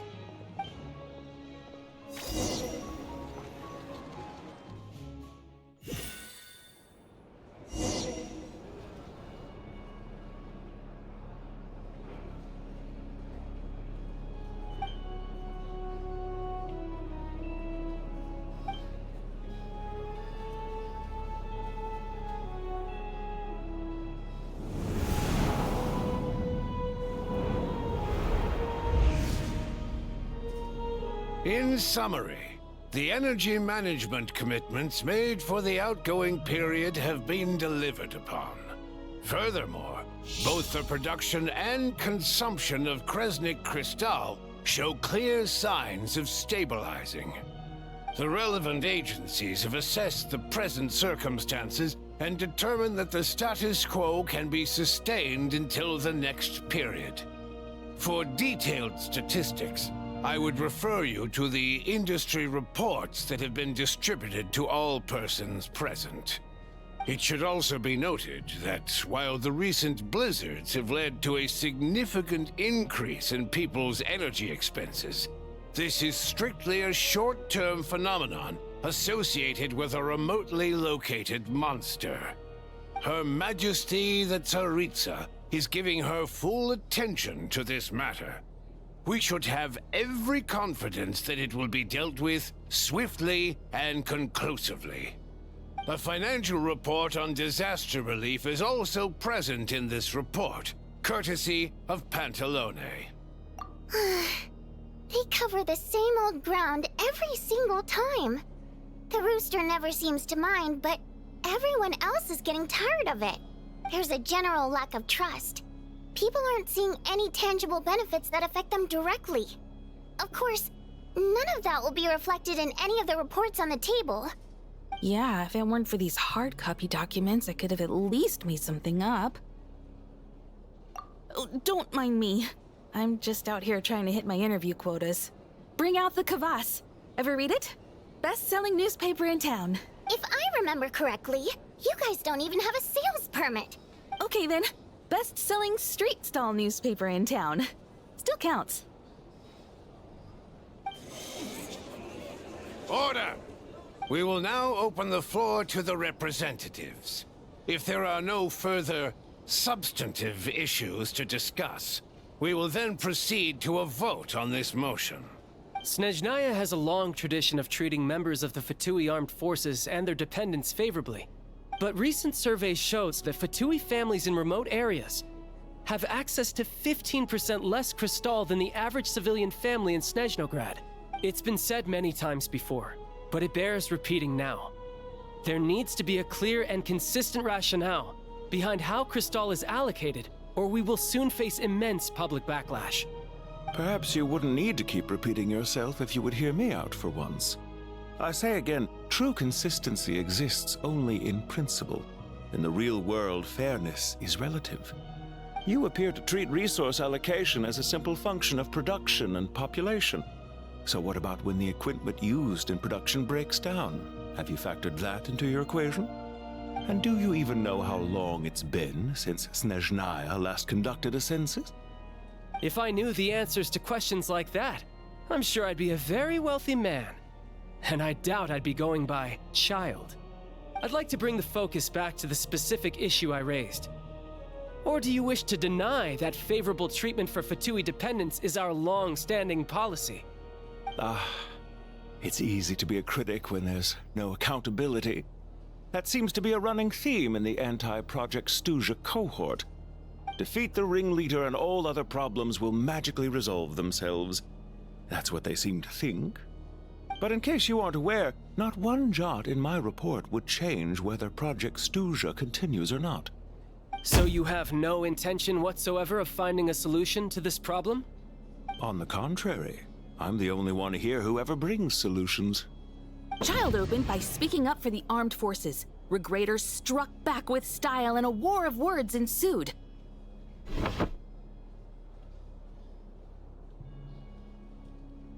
Our reporter was live on the scene to get the audience's reaction as it all unfolded. Who do you support? The people have spoken! Child received raucous applause from the crowd as he pushed Regrader onto his back foot with a relentless barrage of questions. It had to be seen to be believed. Now you see why they don't have a sales permit. However this reporter wants to spin things, I haven't forgotten that Tartaglia was representing the Northland Bank when we first met in Liyue. So surely their relationship can't always have been this strained. You two are getting off topic. Let's focus on what the data is saying. Mr. Pantalone, may I speak on your behalf? Oh, please do. I'm more than happy to save my breath. Crystal distribution policy undergoes modifications with each new period. The ultimate goal being to find the most reasonable method of allocation, which I believe is what Mr. Tartaglia also seeks. But I fear many may have been misled on this topic by extremist activists. To clarify, Project Stuja is not the root cause of the problem. It is merely a framework for resource distribution. The most recent reports all point to Snezhnaya's resilience and adaptability during this period of fine-tuning, and give clear indications that a distribution framework is improving with each iteration. To make drastic adjustments without first considering the risks would likely do more harm than good. It would be a waste of the hard-won experience we've gained to date. Renowned scholar of finance, Arapov spoke up to clarify the fiscal logic, clearly alluding to social organizations like the Rokot in his words. With the notorious Lelek still active to this day, should the Rokot be held responsible? No, there is someone else to blame. She's just rephrasing what Mr. Pantalone said. The Rokot are the critics he accuses of taking no responsibility for their actions. As for Lilik, you won't have heard of him yet. He's currently the most famous member of the Rokot. Well, more like infamous. Ending Project Stuja has become an obsession for him. Unlike the more decent ones among us, he believes that votes in the Vetcha are all that matter. So whether it's threats, coercion, or bribery, he'll use whatever means necessary to get people to change their vote. And since we're already on the subject, what do you think of Lelek's methods? Are you for or against? Despite a handful of detractors among the audience, the people overwhelmingly support Lelek. We stand with Lelek! At least someone here wants to take this discussion seriously. I've been considering that issue myself. What you really need is more precise regional data, right? I think it would be easiest to let the Fatui handle it, since they're already in charge of Crystal shipments anyway. We may as well get them to collect some data while they're at it. Whatever you need, you can ask the Fatui to look into it for you. In terms of supervision, I think the Druzhna would be a good fit. I had hoped to discuss this with Miss Vesna, but sadly, she's not present. I will be happy to take a note of your suggestions and present them to Commander Vesna for a decision upon her return. The Commander has always taken a keen interest in Project Stuja. However, given the Druzhna's demanding workload, I'm afraid it may prove difficult for them to provide any practical support. Let us refrain from jumping to conclusions until a concrete and actionable plan is in place.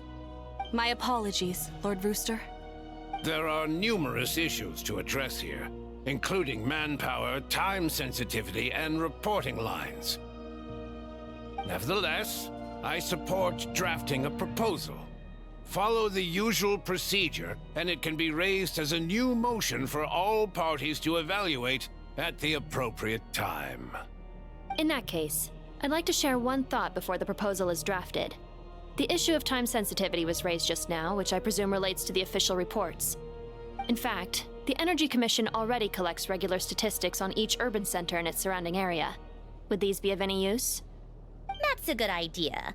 I read every issue of Svietlolaidovka's report, and although my focus is mostly on the section about equipment operation, the energy consumption statistics also yield a lot of insights.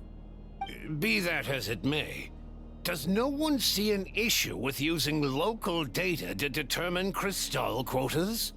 In the long term, it seems like a very risky solution.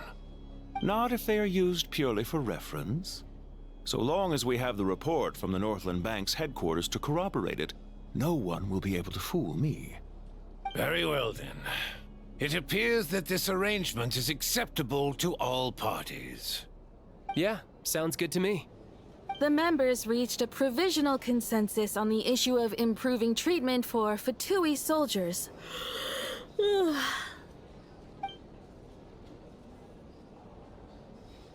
Today, the prima donna of the Korailievsky troupe attended a session of the Snezhnograd Vecha in the company of a dashing young man. The question on all our minds is... Write anything like that again, and I'm revoking your permission to interview the troupe. Got it?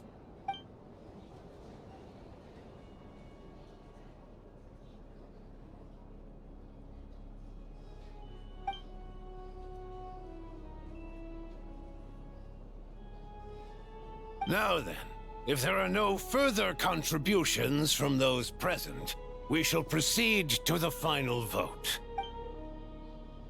Hey, check it out!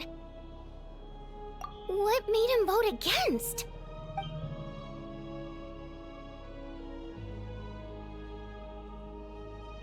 The votes have been tallied. Those in favor of continuing Project Stuja total 61%, securing a clear majority. That was too close. The margin has shrunk yet again. Chuganov was a huge loss. I'll bet Lelik is behind this. I wonder how Pulcinella will respond this time. Chuganov. I see. Lelik strikes again. Yes, go, Lelik. Once Project Stuja is defeated, our unwavering support at Bring Out the Kvass will finally pay off when we make our comeback. I can taste our victory already!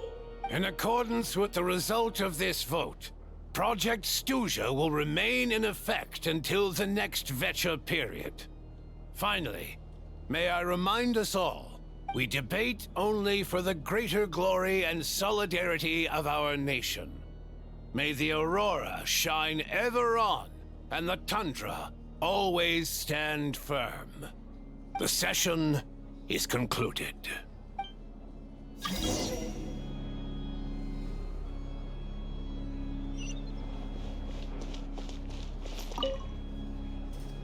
I have to say, I really wasn't expecting Chuganov to vote against Project Stuja. Well, in principle, Snezhnaya's business and political elites ought to be the ones least likely to oppose it. As we heard, Project Stuja is basically just a resource distribution framework that requires everyone to cut back during the winter. But even if the policy got cancelled, the Tsaritsa's energy needs wouldn't suddenly go down. The extra demand from the public would have to be filled from somewhere. So logically, the factories would have to take the hit. I got a letter from Mr. Mitya just before today's session. He said he's confirmed that there are issues around overtime and excessive energy consumption at the Iskra manufacturing plant. In a situation like this, once the Rooster receives the report, he'll order the factory to halt production and submit to an investigation before issuing a penalty. But that's a week-long process, and thus didn't make it onto the Vetcha agenda this time. I don't think he suspects anything so far.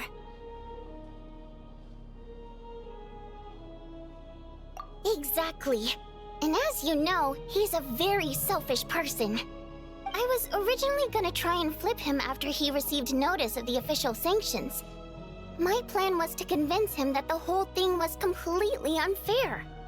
Rather than just sit back and take the hit while his factory stopped production, he'd be better off voting to end Project Stuja. At least that way, no one else would be able to make any money either, because all the factories would suddenly have more limited energy to work with. But now, he's already voted against it, which means someone must have used more forceful means to change his vote. Just like with everyone else who flipped. Yeah, no one knows why Lilac is so obsessed with ending Project Stuja, but by the looks of it, he's inching closer and closer to success. Lilac must have strong motivations, given how he'll stop at nothing to achieve his goal. Maybe he knows the full truth of Project Stuja. Maybe my next step should be to focus on him. All right. What are your plans for the rest of the day? Shall we head out? Hey, comrade. I noticed you were here during the debate. I didn't take you for a political enthusiast. Greetings, Harbingers. I just happened to have some free time today, and my new friend here thought it might be fun to check out the Vetcha. Ah, Odette must have introduced you. Looks like you two are getting along pretty well. I'll leave you to catch up. I should head back to the troop. Sure. Break a leg and all that.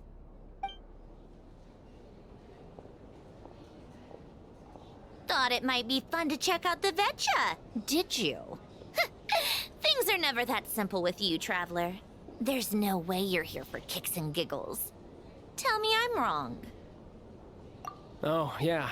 To some, he's a captivating enigma. To others, he's the bane of their existence. No one ever thought that some anonymous nobody from the Rokot could cause such a stir. Huh? You want to look into Lelik? Then I'm sure his days of anonymity are numbered. What do you think, Sandrone? Fine by me, I guess. If the Traveler actually manages to expose Lelik, it'll be doing Pulcinella a favor. In return, it seems fair to let him in on what we've learned so far. My thoughts exactly. Sharing is caring, after all. Head back to Glupov and grab the files on Lelik. It's easier to just pull the records than go through the rigmarole of getting the Traveler a visitor's permit. As you command, child sir. In that case, since we're going to be waiting anyway, I'll have someone brew a pot of black tea.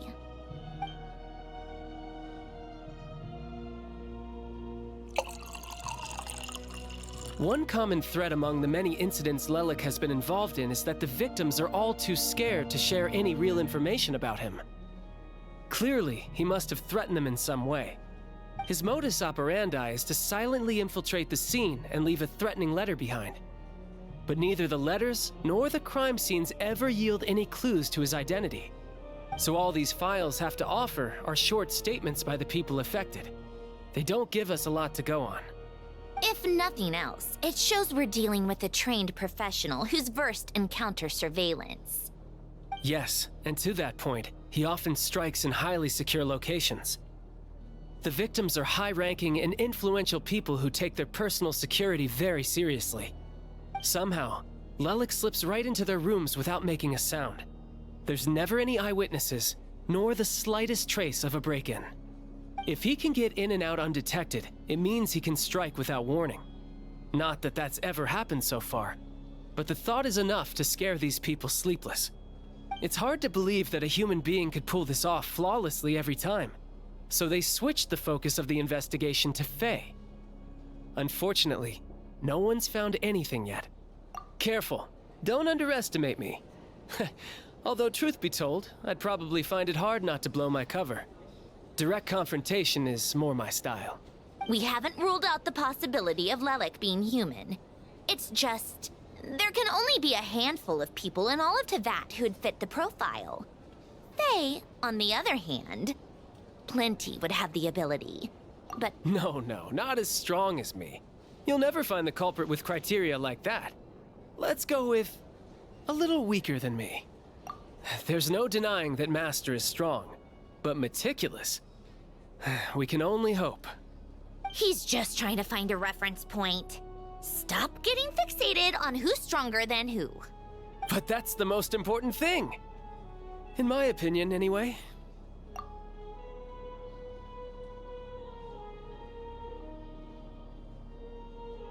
Odette. Yeah, that seems about right. Her skills are solid, and she's always calm under pressure. Except she's Fatui, so the likelihood of her working against us is pretty low. But yeah, much more accurate than your previous example, at least.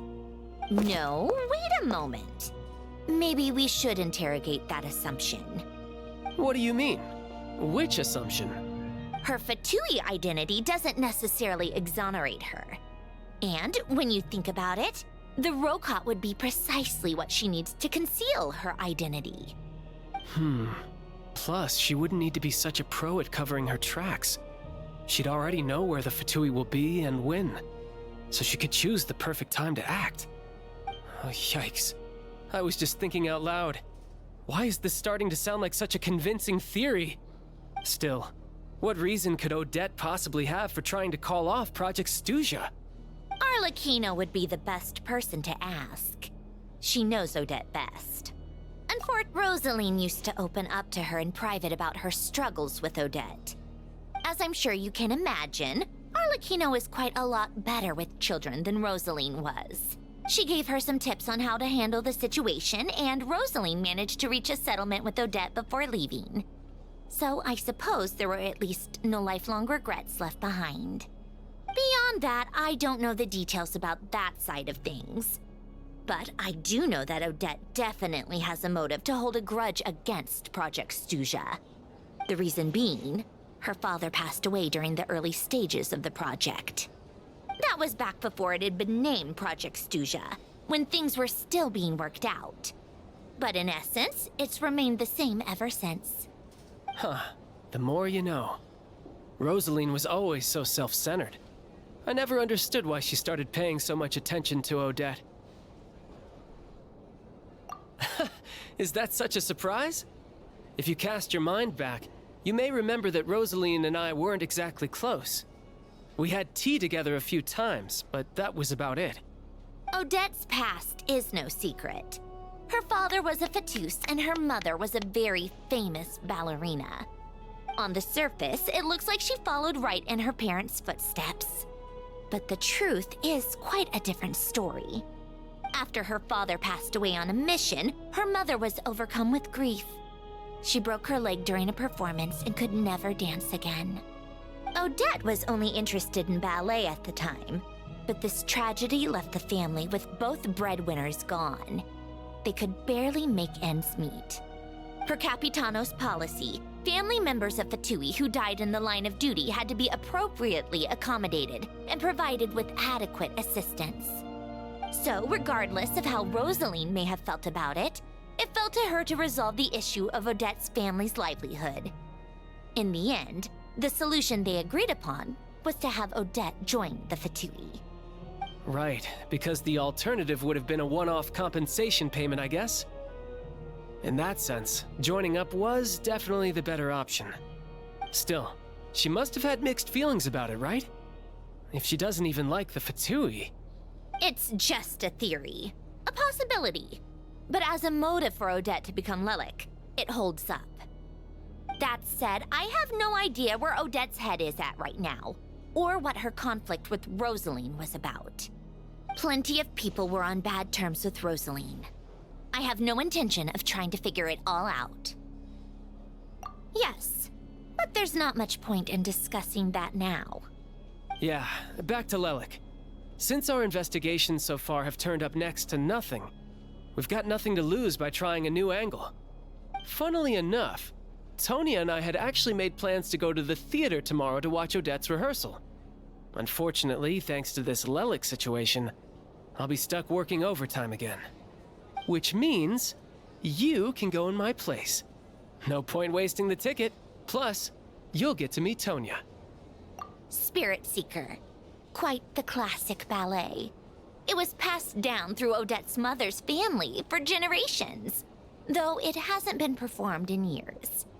But Odette's been practicing it diligently, and it's finally ready for a return to the stage. Excitement is through the roof.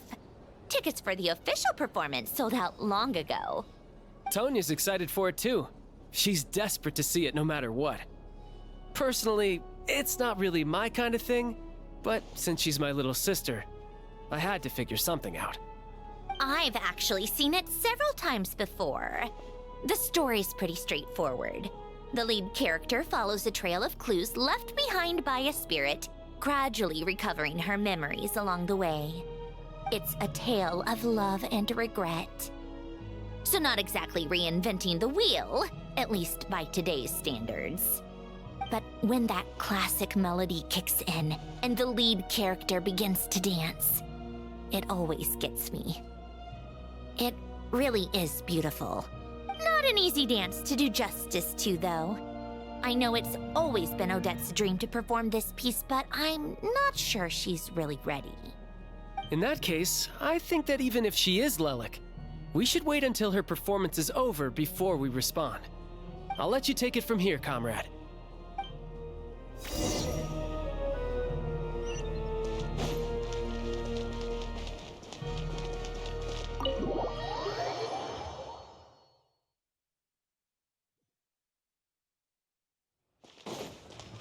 Full throttle!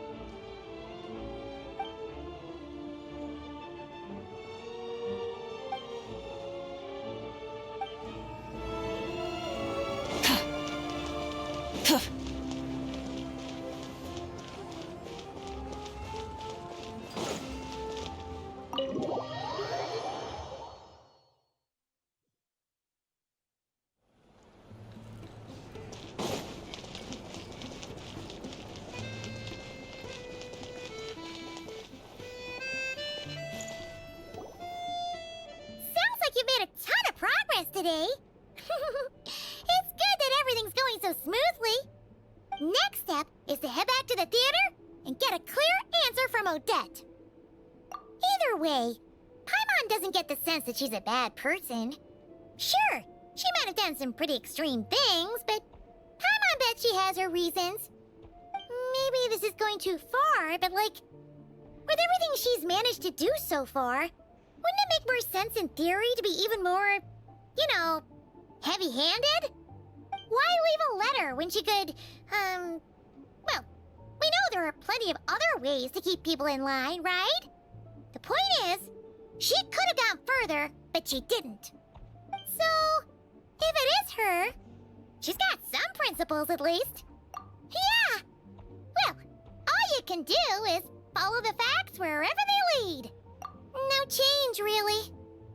But that thing Paimon told you about yesterday? Paimon feels like she can sense it more clearly now. Hearing you talk about your day makes Paimon itch for an adventure. If only she could be there with you so we could experience it all together. Yeah, I wish you could be there too. I'm not used to adventuring alone. But don't worry, we'll get to the bottom of this. Guess it's just one of those things. Never mind. Paimon will behave herself and keep resting.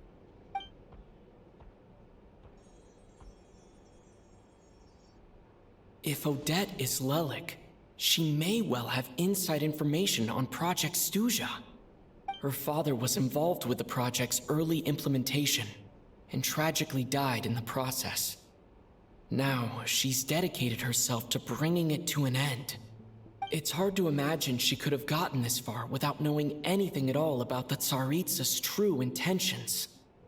When she spoke to us as a member of the Fatui, how much did she let on? And how much was she hiding? Only time will tell. Maybe tomorrow, everything will be answered.